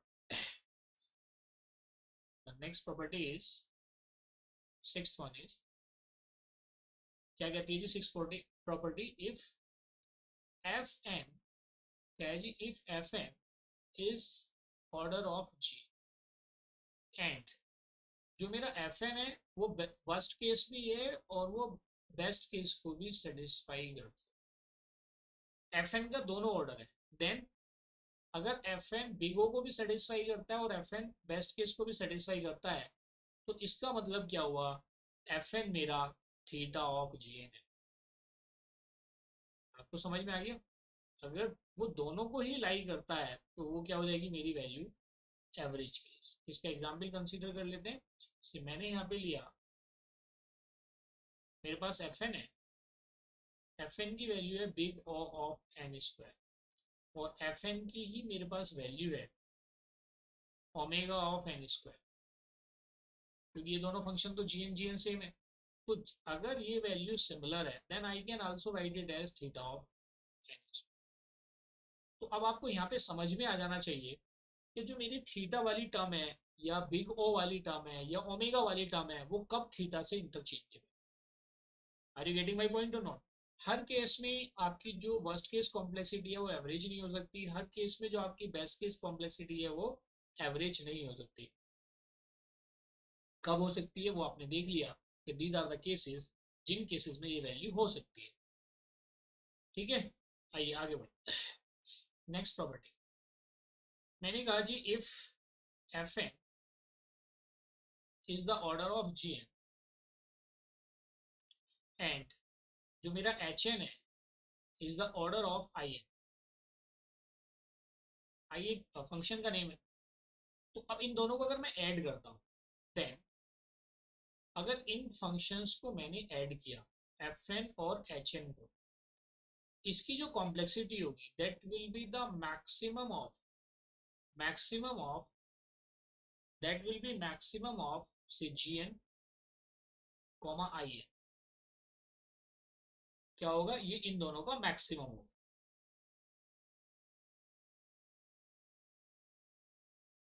I hope this is clear to you. इन दोनों का maximum. Now let us consider an example, let us consider an example. क्या एग्जाम्पल में कंसीडर कर रहा हूँ, इस केस में मैंने माना कि जो मेरा एफ एन है वो ऑर्डर ऑफ जी एन है और एच एन ये है। तो मैंने सपोज करो एफ एन की वैल्यू कंसीडर कर ली say order of N square, and जो एच एन है, एच एन की वैल्यू मैंने कंसीडर कर ली say order of n Q. मैंने इन दोनों का एडिशन किया, f n plus g n, sorry f n plus h n, इन दोनों फंक्शन का एडिशन किया और मैंने फाइंड आउट करी मैक्सिमम। तो आप क्या देखेंगे, n square comma n cube, इन दोनों का मैक्सिमम एन क्यू। तो इसकी कॉम्प्लेक्सिटी क्या हो जाएगी, ऑर्डर ऑफ एन। इसकी कॉम्प्लेक्सिटी क्या हो जाएगी, that will be order of N. तो इस तरह से हम कॉम्प्लेक्सिटी को फाइंड आउट करते हैं बाय यूजिंग डिफरेंट फंक्शंस। ऐसी और भी, ये तो हुआ एडिशन का केस हो गया, दो फंक्शन का एडिशन है। ऐसी सेम आप मल्टीप्लीकेशन के केस में भी फाइंड आउट कर सकते हैं। सपोज करो मेरे पास एफ ऑफ एन है, एफ ऑफ एन की जो वैल्यू है this is order of g n, and जो एच ऑफ एन है उसकी वैल्यू है मेरी i of n. Order of i is the name of the function. Then अगर मैं इन दोनों फंक्शन का मल्टीप्लीकेशन करता हूँ say F of N into G H of N, इस केस में भी जो कॉम्प्लेक्सिटी आएगी that will be order of multiplication. क्या हो जाएगा, इसमें मल्टीप्लाई हो जाएगी। जैसे मैंने इन नेस्टेड लूप में आपको मल्टीप्लीकेशन वाला कॉन्सेप्ट बताया था, और जो नेस्टिंग में नहीं होता उसको हम ऐड करते हैं, यही तो हमने ऑब्जर्व किया था। तो इसकी वैल्यू क्या हो जाएगी, that will be G N into I of N. क्या हो जाएगा, आई ऑफ एन। इन दोनों को हमने मल्टीप्लाई किया। तो इस केस में एक एग्जाम्पल और ले लेते हैं। से मैंने कंसीडर किया F of N is the order of N square, और मेरे पास जो एच एन है वो है से ऑर्डर ऑफ एन। तो मैं अगर इन दोनों का प्रोडक्ट करता हूँ say F N into H N, then their complexities will be order of n square into n, so it comes out to be order of n cube। ऐसा मैंने आपको नेस्टेड लूप में बताया था। एडिशन वाला भी जब मैंने स्टार्टिंग में आपको फर्स्ट सूडो कोड कंसीडर किया था, तो हर एक स्टेटमेंट की जो कॉम्प्लेक्सिटी हमने उसको ऐड किया था, that was representing the addition, और उसकी जो मैक्सिमम वैल्यू थी उसको हमने क्या किया था, चूज किया था। ये क्लियर है सभी को? I hope this is clear to everybody. कोई डाउट हो तो पूछ लो अभी।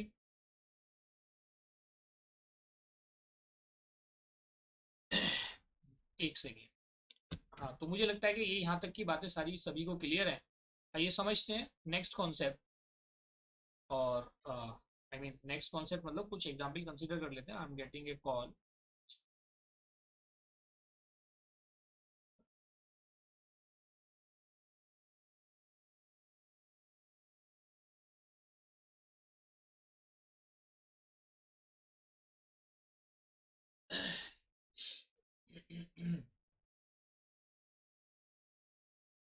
तो ये बात तो आपको सबको समझ में आ गई किस तरह से चीज़ों को हम फाइंड आउट करते हैं। अब आगे बढ़ते हैं। अब आते हैं जो हमारा की फंक्शन है बेसिकली, जिसके बारे में मैंने बताया था कि मैं आपको यहाँ पे एल हॉस्पिटल रूल वाली बातें बताऊंगा। So the most important in properties के बाद जो की फॉर्मूला है उनको डिस्कस करते हैं। और यहाँ से अब आपकी एक्चुअल, ये तो बेसिक फाउंडेशन थी, अब थोड़ी सी नेक्स्ट लेवल की कॉन्सेप्चुअल क्लैरिटी आएगी। So these are the key formula. तो की फॉर्मूलाज क्या क्या है देखिए। First one is L hospital rule. ये मैथमेटिक्स में आपने कंटिन्यूटी डिसकंटिन्यूटी फाइंड आउट करने के लिए काफी यूज किया होगा, L hospital rule. Left hand limit और राइट हैंड लिमिट को आपने बहुत यूज किया होगा, लेकिन आप इसे कॉम्प्लेक्सिटी फाइंड आउट करने के लिए भी यूज कर सकते हैं। क्या देखिए, एल हॉस्पिटल रूल, यहाँ पे दो चीजें हम स्टडी करेंगे। एल हॉस्पिटल रूल है और दूसरा आपका Stirling form, Stirling formula. Stirling formula based GATE examination में प्रॉब्लम पूछी जा चुकी है। ये डिपेंड करता है कि उस टाइम पे आपके माइंड में क्या आ रहा है। जब आप नहीं सॉल्व कर पाते प्रॉब्लम को, तब आप यूज करते हैं स्टर्लिंग फॉर्मूला, उससे डायरेक्टली वैल्यूज को रिप्लेस कर देते हैं। क्या कहता है जी, आपके पास this is a limit n tends to infinity. दो आपकी एल्गोरिथम की एग्जीक्यूशन टाइम है एफ एन, वन एल्गोरिथम का एग्जीक्यूशन टाइम है, और जी एन अनदर एल्गोरिथम का एग्जीक्यूशन टाइम। तो इसको जब हम कैसे करते हैं, डिफ्रेंशिएशन करते हैं, तो इसकी वैल्यू क्या हो जाएगी, that will be limit n tends to infinity F dash N upon G dash. क्या हो जाएगी, F dash N upon G dash N. I hope I am audible to everybody. Tejas, Rishabh, are you there? Please write something on the chat.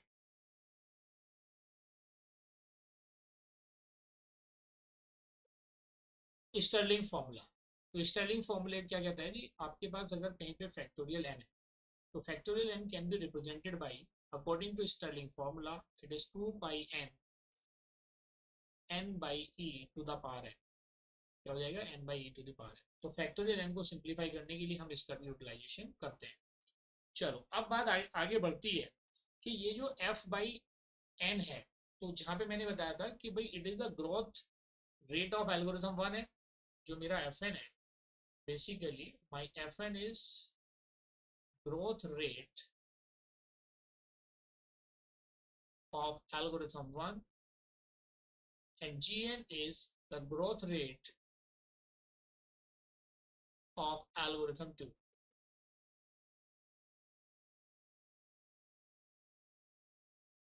ठीक है, ये algorithm 1 का growth rate है और दूसरा वाला क्या एल्गोरिथम 2 का ग्रोथ रेट। अब हम यहाँ पे समझते हैं कि कैसे हमें पता चलेगा कि इस एल हॉस्पिटल रूल को यूज करके कि दोनों एल्गोरिथम के फंक्शन का ग्रोथ रेट सेम है, या एफ एन हैज फास्टर या जी एन हैज फास्टर। चलिए मैंने इसको 3 केसेस में यहाँ पे डिवाइड किया है, और वो 3 केसेस क्या है ये उसको समझते हैं। Let us understand the 3 different cases. तो इसकी जो वैल्यू आएगी बेसिकली, ये एल हॉस्पिटल रूल की जो रिजल्ट आएगा, उस रिजल्ट का को मैंने 3 डिफरेंट पार्ट्स में डिवाइड किया है। कि भाई आपका जो वैल्यू है बेसिकली, जो वैल्यू है, वैल्यू किसकी, limit n tends to infinity, this is F N over G. इसकी जो वैल्यू आएगी, इस वैल्यू के बेस में मैंने 3 डिफरेंट केसेस बनाए हैं। से this is case 1, this is case 2 and say this is case 3। ये आपका केस फर्स्ट है, ये केस आपका सेकंड है, and say this is your case third. Cases क्यों बनाए हैं, इससे आप काफी हद तक क्लैरिटी आ जाएगी and you will be able to understand. मैं कहता हूँ जी केस फर्स्ट मेरा रिप्रेजेंट करता है, it is related to the positive value.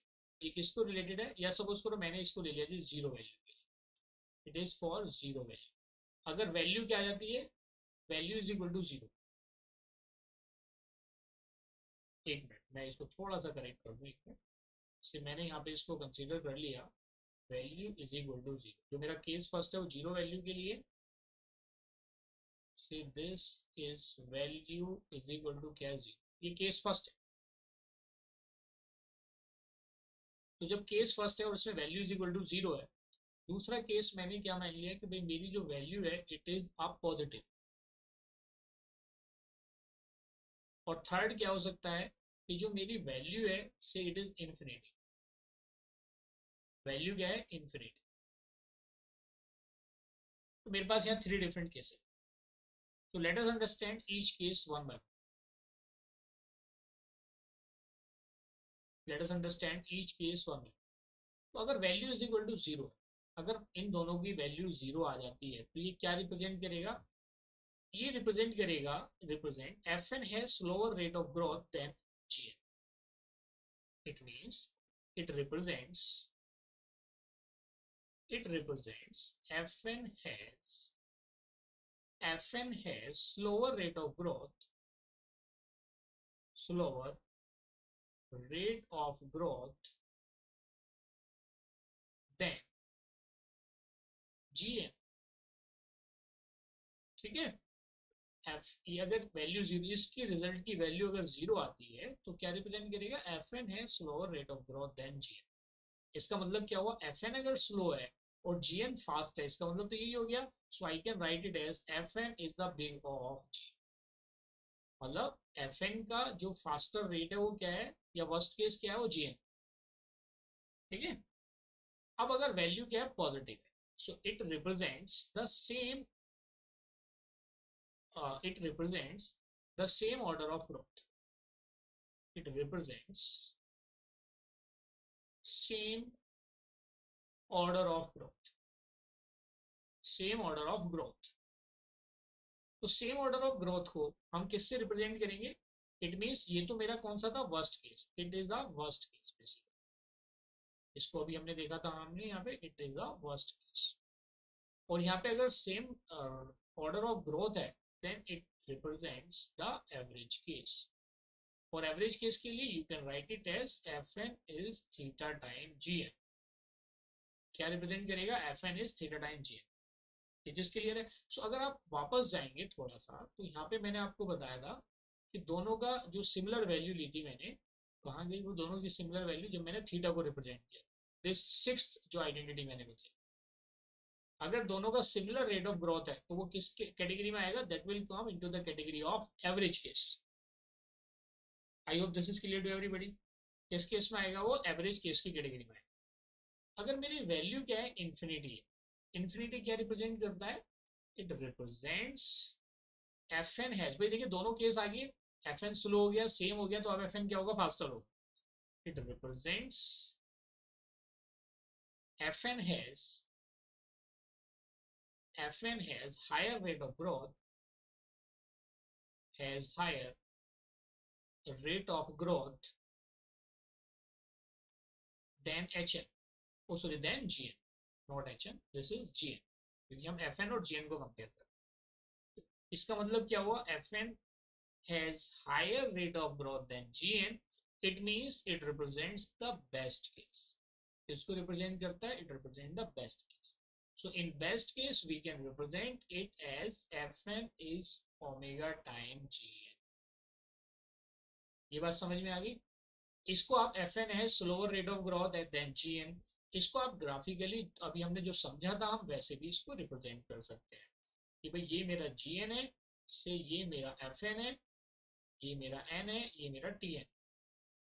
Clear है।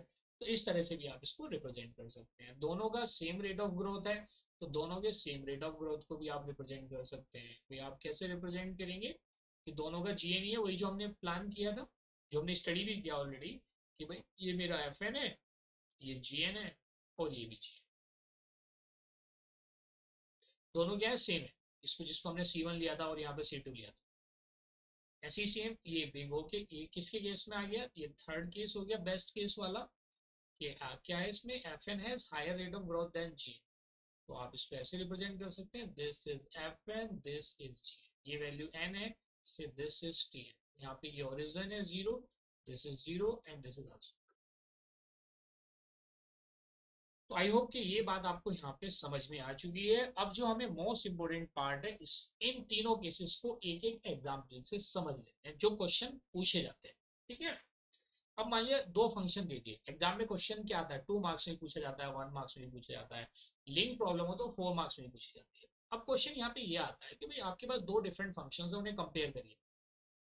क्या करना है, दो फंक्शन को कंपेयर करना है and choose the correct option, जो क्वेश्चन आते हैं। अब बात आती है क्वेश्चन की, बहुत सारी बातें आप मैंने बता दी, आज कॉन्सेप्ट बिल्डिंग ज्यादा हुई है, प्रॉब्लम हम कम कर पा रहे हैं, तो क्योंकि आज कॉन्सेप्ट का बनना बहुत जरूरी है। तो नेक्स्ट वाले सेशन में we will focus more on the problem. अब इसको लिए अब इसे हम सॉल्व करते हैं। अब आप खुद बताएंगे, मैं यहाँ पे आपको टाइम भी दूंगा, आप सॉल्व करेंगे कि कौन सा करेक्ट है कौन सा इनकरेक्ट है, या आप खुद से सॉल्व करना। एक एग्जाम्पल करा देता हूँ, बाकी सेकंड वाले केस को आप खुद से करेंगे।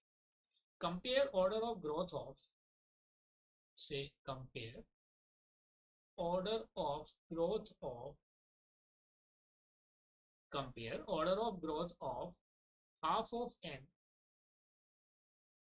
N minus one and N square, इन दोनों को कंपेयर। आपको क्या करना है, इन दोनों फंक्शन को कंपेयर करना। अब आप जब इन्हें कंपेयर करेंगे तो सबसे पहले तो किसी एक को आपको एफ एन एज्यूम करना पड़ेगा और किसी एक को आपको जी एन। तो यूजुअली जो फर्स्ट वाला होता है उसको आप एफ एन एज्यूम करते हो और सेकंड वाले को आप जी एन। तो ये आपने एज्यूम कर लिया, दिस इज योर एजम्पशन कि ये फंक्शन आपका एफ एन है और ये फंक्शन आपका G N. Now you have to apply the L hospital, this is not the one way. Other way में आप डायरेक्टली कंपेयर करके भी कर सकते हैं। मैं आपको एल हॉस्पिटल सिंपलेस्ट टूल बता रहा हूँ, इससे आप इजीली फाइंड आउट कर लेते हैं। L hospital rule, L hospital आपने यहाँ अप्लाई किया, तो एल हॉस्पिटल रूल की अगर हम बात करेंगे तो इसकी वैल्यू क्या हो जाएगी, इससे limit N tends to infinity F N over G N. इसको जब सिंप्लीफाई करेंगे तो इसकी वैल्यू क्या हो जाएगी, लिमिट, एल टी मतलब लिमिट है, N tends to infinity, what is the value of F N, it is 1/2 N, N minus one divided by G N. Ji N की वैल्यू कितनी है, this is N square, this value is N square. तो जब आप इसको simplify करेंगे तो इसकी वैल्यू क्या होगी, आप इसे सॉल्व कर लो, कांस्टेंट तो बाहर आ जाएगा, so this is 1/2 limit N tends to infinity N square minus N divided by N square. तो अब आप इसमें एल हॉस्पिटल रूल अप्लाई कर दो। अभी तो हमें सिंप्लीफाई करना है, तो दोनों को ऊपर नीचे डिफरेंशिएशन कर दो, N tends to infinity, N square का डिफरेंशिएशन क्या हो जाएगा, 2n minus one upon twice है, ये वैल्यू दे देंगी। इसका अभी क्या करेंगे, एन की वैल्यू इन्फिनिटी रखेंगे, तो अभी सिचुएशन इन्फिनिटी बाई इन्फिनिटी बन रही है। तो अभी हम we will further differentiate it, limit N tends to infinity. आप जब फर्दर इसको डिफरेंशिएट करेंगे, इसकी वैल्यू क्या हो जाएगी, 2/2, तो ये वैल्यू कितनी आ जाएगी, 1।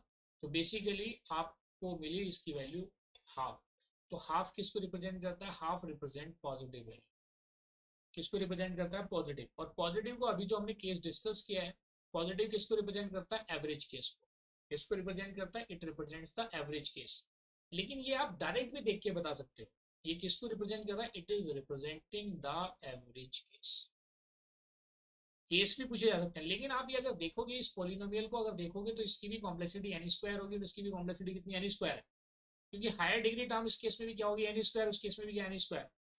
बट यहाँ पे आपने फाइंड आउट किया कि भाई पॉजिटिव है और ये एवरेज केस को बिलोंग करता है, so both function have the same order of growth.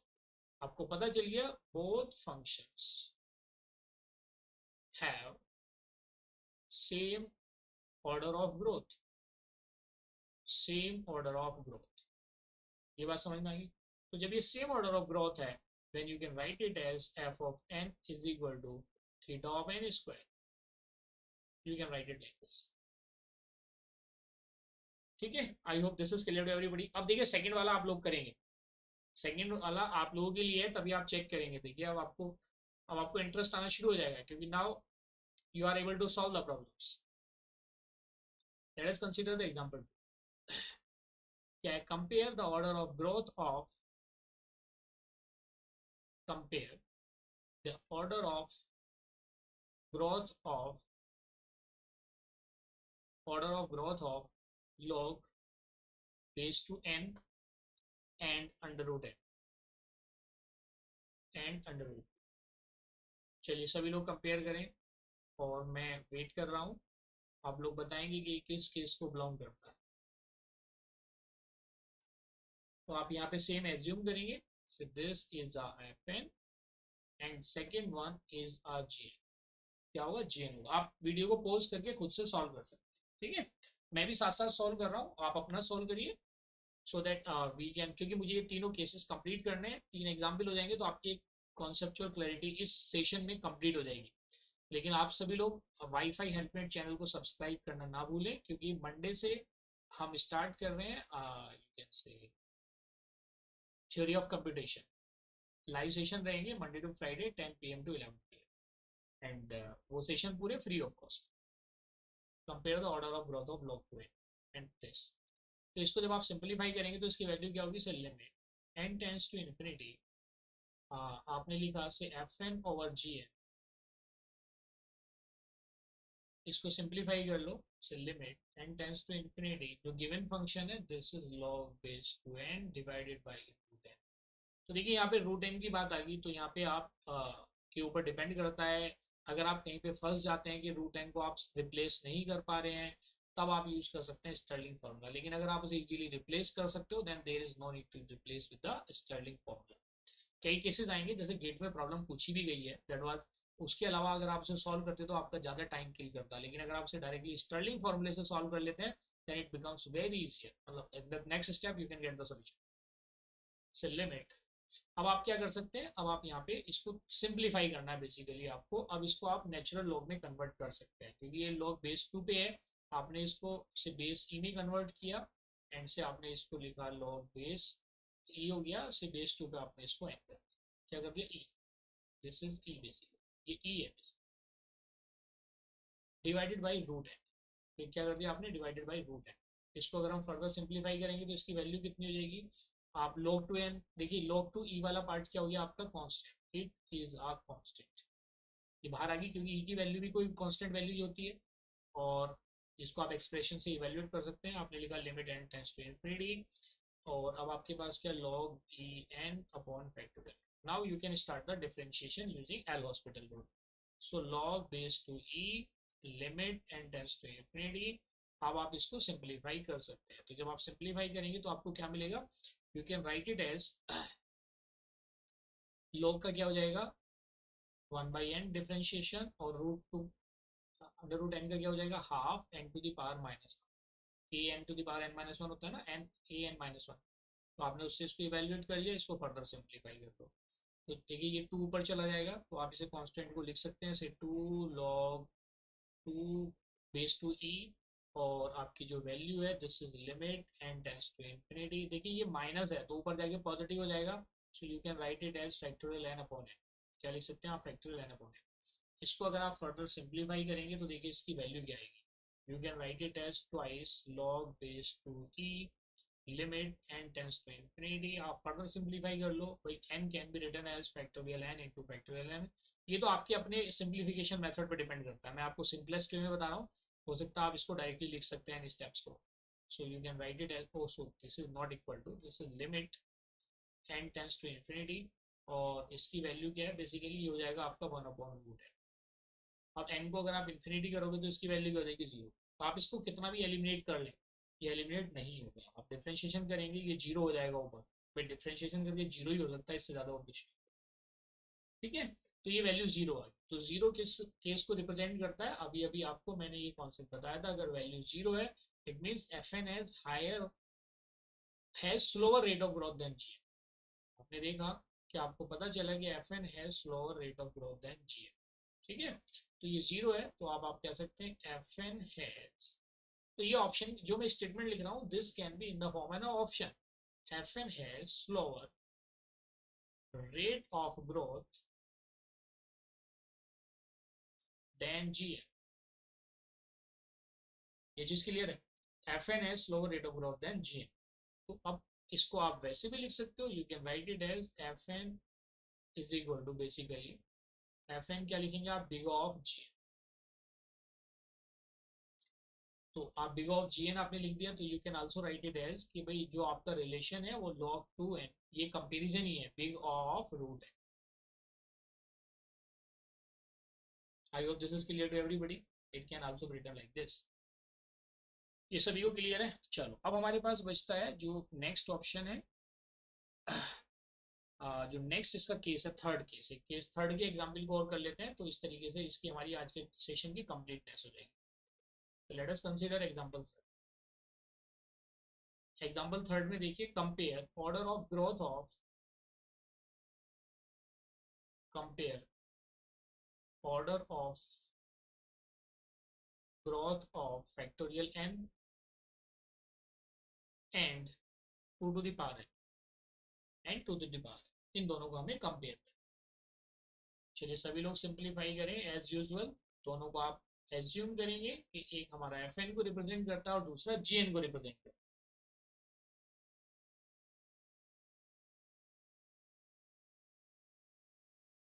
सभी लोग सॉल्व करें, आपके पास 2 मिनट्स का टाइम है।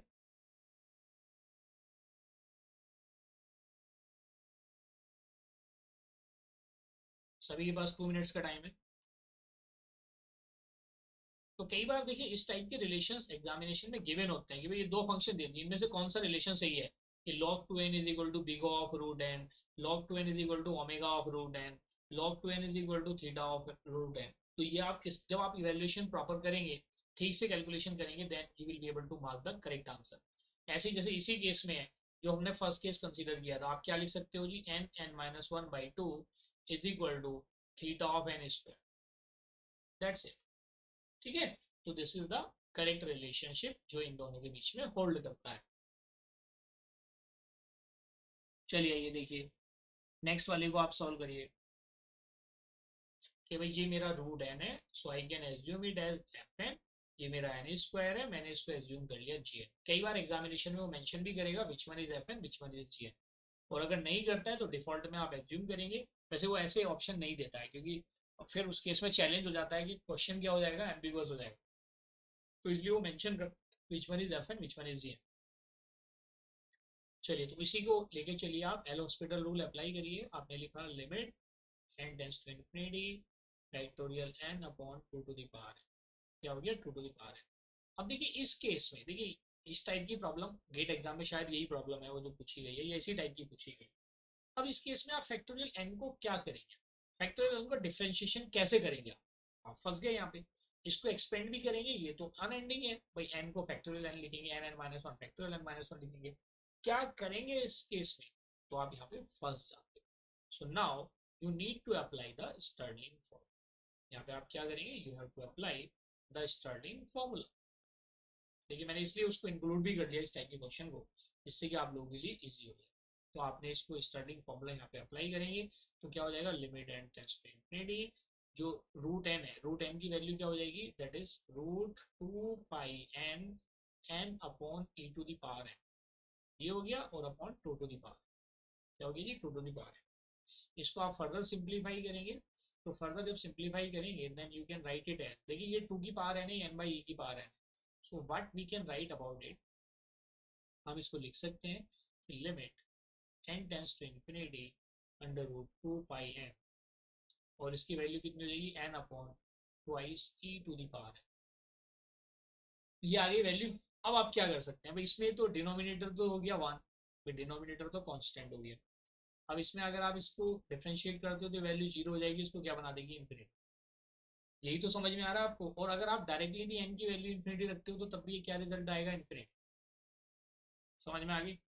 अब जब ये इन्फिनिटी आ गया तो ये किस केस को सेटिस्फाई करता है, इसका मतलब क्या हुआ, F N has higher rate of growth than ji n. आपको पता चला, इसका मतलब एफ एन है, इसका मतलब क्या हुआ, under root n has higher rate of growth, higher rate of growth than g n. G n मतलब टू टू दी पावर। ये बात समझ में आ गई। तो जब इससे हायर रेट ऑफ ग्रोथ है, so how you can represent it, you can represent it as के फैक्टोरियल एन का जो बेस्ट केस है, the best case of factorial n is two to the power. देखिए रिलेशनशिप का ध्यान रखना। अब बात आती है कि इससे सिमिलर रिलेशनशिप क्या हो सकती है। सिमिलर रिलेशनशिप के लिए आपको जाना पड़ेगा जो मैंने प्रॉपर्टीज आपको बनाई, वो डिफरेंट ऑप्शंस देगा कि भाई इनमें से कौन कौन सी इनइक्वालिटी होल्ड करती है। तो बेस्ड ऑन योर कॉन्सेप्ट्स जो आपने ऑलरेडी डिस्कस किए, आप बताएंगे कि ये वाली जो इनइक्वालिटीज हैं इस केस में होल्ड करती है। आई होप कि this concept is clear to everybody. और इस टाइप की प्रॉब्लम अगर आपके एग्जामिनेशन में आएंगी तो आप उसे सक्सेसफुली सॉल्व कर लें। ये चीज क्लियर है सभी को। तो देखिए ओवरऑल अगर आप देखेंगे जो जितनी भी बातें मैंने यहाँ पे आपको बताई हैं, ये सारी इंपॉर्टेंट बातें हैं और इससे रिलेटेड क्वेश्चंस यूजुअली एग्जामिनेशन में पूछे जाते हैं। तो यहाँ पे मैं इस जो सेशन है, इस सेशन में अगर आपके कोई और फर्दर डाउट है, देखिए आज तो हमने बिल्कुल बेसिक बातों का ध्यान दिया है। अभी हमारा जो नेक्स्ट सेशन होगा, that will also consider, that will also be based on some basic concept, लेकिन आज के कॉन्सेप्ट से रिलेटेड आपकी जो गेट की प्रॉब्लम है आप उनको सॉल्व कर पाएंगे। जो नेक्स्ट सैटरडे को सेशन होगा उसमें यहाँ तक की जो प्रॉब्लम पूछी गई है गेट एग्जामिनेशन में, मैं वो आपको सॉल्व कराऊंगा, वन पार्ट। सेकेंड इसके और कॉन्सेप्ट बताऊँ, और अब आप खुद से कनेक्ट करना शुरू कर देंगे कि भाई अगर ये आ रहा है, ये अलग अलग फंक्शन की कॉम्प्लेक्सिटी आपने सीख ली, कोड से कैसे कॉम्प्लेक्सिटी फाइंड आउट करते हैं वो आपने आज यहाँ पे लर्न कर लिया, प्री कॉम्प्लेक्सिटी क्या होती है, पोस्ट कॉम्प्लेक्सिटी क्या होती है वो आपने लर्न कर लिया। तो मुझे लगता है कि आपकी ओवरऑल जो कॉन्सेप्चुअल बिल्डिंग है, there is an improvement in that part. अगर किसी स्टूडेंट को अगर फिर भी लगता है तो वो उसको क्या कर सकता है, रिवाइज कर सकता है। You can watch this video या दिस सेशन अगेन। फिर भी अगर कोई डाउट रह जाता है then you can discuss with me in the coming session, और जो कमिंग सेशन होगा that will be held on the next Saturday. तो I hope this is clear to everybody. Tejas, Rishabh, तो देखिए जो मैंने आज के सेशन में आप लोगों को बताया था कि कौन कौन से ऑब्जेक्टिव्स हम कंसिडर करेंगे, उन सभी को हमने यहाँ पे अचीव कर लिया है। तो देखिए जैसे कि मैंने आपको स्टार्टिंग में जितने ऑब्जेक्टिव बताए थे वो सभी के सभी ऑब्जेक्टिव को हमने वन बाय वन करके अचीव करा। और जो मुझे लगता था कि जहाँ जहाँ बच्चे को चैलेंज आती है बेस्ड ऑन माई एक्सपीरियंस, मैंने उन सभी पॉइंट्स को यहाँ पे कवर किया है, उन सभी के सभी पॉइंट्स को मैंने यहाँ पे कंसिडर किया है। और मुझे पूरी उम्मीद है कि इस टाइप के कहीं पे भी अगर आपको कोई ग्लिच आएगा या आप कहीं अटकेंगे तो आपके दिमाग में आएगा कि सर ने ये वाली बात बताई थी और ये इससे कनेक्ट। हाँ, कंपेरेटिवली अगर आप देखेंगे जो ये टॉपिक है कॉम्प्लेक्सिटी एनालिसिस वाला बच्चों को कंफ्यूज करता है, बट मैं पूरी कोशिश करता हूँ कि जो भी मेरा एक्सपीरियंस है सारा डाल के आपको कैसे भी चीज़ें समझ में आ जाए। मुझे पूरी उम्मीद है कि जितने भी पॉइंट्स मैंने बताए हैं इन सभी में चीज़ें आपको एकदम क्लियर हो जाएंगी। नेक्स्ट सेशन में जब आप प्रॉब्लम करेंगे इसको आप अच्छे से रीड करके आना। नोट्स तो आप डायरेक्टली डाउनलोड कर ही सकते हो, आप नोट्स डाउनलोड कर सकते हो, या अगर नोट्स डाउनलोड नहीं कर सकते तो आप डायरेक्टली स्क्रीनशॉट भी ले सकते हो। तो वो जब आपकी पूरी कंप्लीटनेस हो जाएगी तो आप देखना कि आप बड़े अच्छे से प्रॉब्लम सॉल्व कर पाएंगे। तो जाते जाते मैं यही बताऊंगा कि देखिए जब तक आप अपनी प्रॉब्लम्स खुद से सॉल्व नहीं करेंगे तब तक आप सेल्फ ड्राइवर नहीं बन पाएंगे। तो सेल्फ ड्राइविंग का कॉन्सेप्ट जैसे मैं बताता हूँ कि भाई at present I am taking the session, I am the driver, आप मेरे साथ ट्रैवल कर रहे हैं, तो आपकी ट्रैवलिंग हॉबी है। लेकिन ट्रैवल करने में आप एंजॉय कर रहे हैं, अच्छा ये यहाँ पे बड़े अच्छे अच्छे ट्रीज हैं, ये माउंटेन्स हैं, लेकिन आपको रास्ते याद नहीं होंगे। आप समझ रहे हैं मेरी बात। आपको रास्ते कब याद होंगे, जब आप खुद से ड्राइविंग करेंगे। इन द सेम वे आपकी कॉन्सेप्चुअल क्लैरिटी तभी स्ट्रांग होगी जब आप प्रॉब्लम्स को खुद से सॉल्व करो। चलिए थैंक यू डियर स्टूडेंट, मुझे अच्छा लगा। नेक्स्ट सेशन में फिर से मिलते हैं and we will discuss the further problems and you can say problem के साथ साथ हम बाकी चीज़ों को भी डिस्कस करेंगे जो रिमेनिंग कॉन्सेप्ट्स हैं जैसे बच्चों के जो कॉन्सेप्ट है कि कॉम्प्लेक्सिटी एग्जैक्टली फाइंड आउट कैसे करते हैं, तो ये तो आज तो फंक्शन की देगी, फिर आप अलग अलग एल्गोरिथम की भी अपने आप से कैलकुलेट कर सकते हैं, या जैसे आज के कॉन्सेप्ट में मैंने आपको बताया उससे भी आपको काफ़ी हद तक क्लैरिटी होगी कि उससे भी हम बड़े अच्छे से कॉम्प्लेक्सिटी को फाइंड आउट कर सकते हैं। Good night.